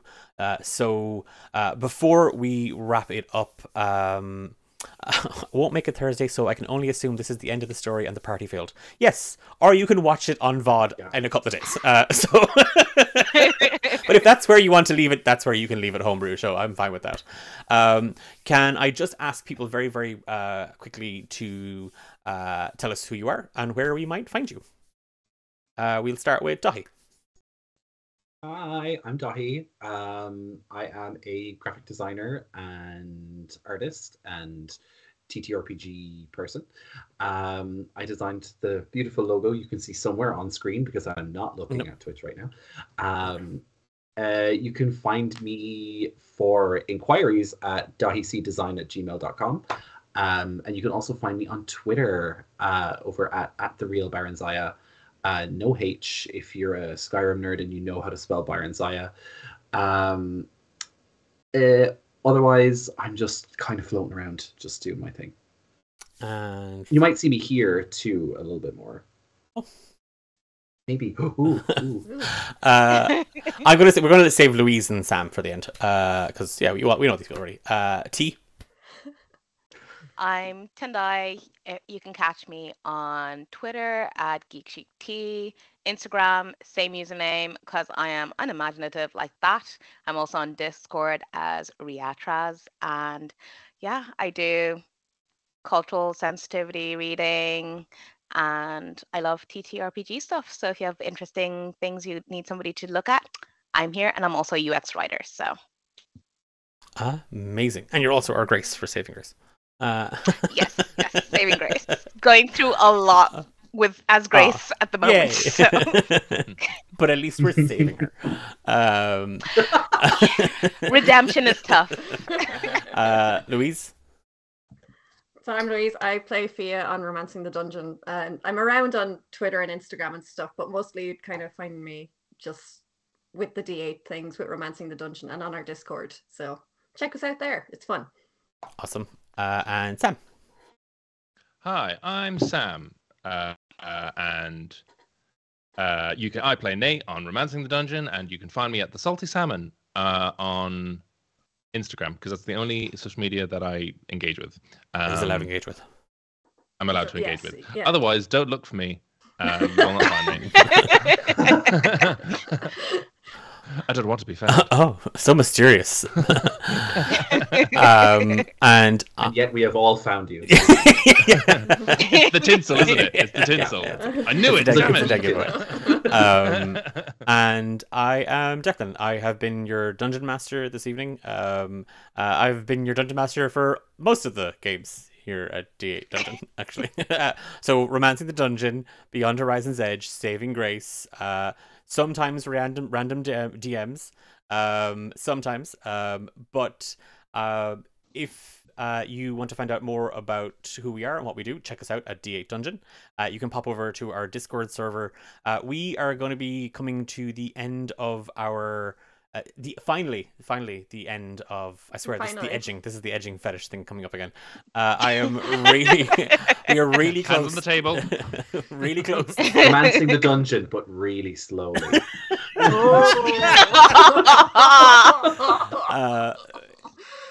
We have the finale coming out on the 29th of December. So we elected this year to not hold off on the content. So the finale, and I'm so looking forward to it, because not only is it the end of season 2, but the outcome of season 2 was not decided by me or the players, decided by some of our amazing community who took part in a vote that happened several months ago. And their vote changed the course of our story very, very dramatically. And all of that is... Oh, God, I am edging the audience. This is not fair. And all of that will be revealed on the 29th of December. And on the 5th of January, 2025, we will be hosting a little gathering of our own over on our Discord channel to hang out with our amazing friends over there. To talk about, we'll answer any questions that you might have about the show. We will be doing our D8 Romancing the Dungeon Awards again, where you get to vote for your favorite moments in season 2, favorite characters, favorite lines, so on and so forth. There may even be a Kahoot quiz, and there may even be some limited merchandise given away to the winner. Maybe. Swag a bags. swag bag for the winner. So all of that and more to come. We also have a new season of random DMs starting very, very soon. If you'd like to get involved and you'd want to play in that next season, reach out to us, d8dungeon@gmail. Drop us a DM on Twitter. Or maybe you want to get involved in something like these. We organize several fundraisers throughout the year. And maybe we can collaborate. So if you'd like to work with us in the future, you know where to find us, whether it's podcast or live streaming. And I am going to say good night. I am going to say thank you once more to my amazing cast of players and your absolute shenanigans. We spent more time in the shop than I'd intended, but fuck it, here we go. That's the joys. You were all absolutely brilliant. And to everybody in the audience who joined us from all around the world, we had people in Australia and Hawaii here this evening, and we have people from little old Ireland, across Europe and the US, Canada. Thank you so much for joining, and thank you so much for your donations. And we will see you for part 2 on Thursday, 8 p.m. Take care. Good night. Sleep well. Bye. Bye.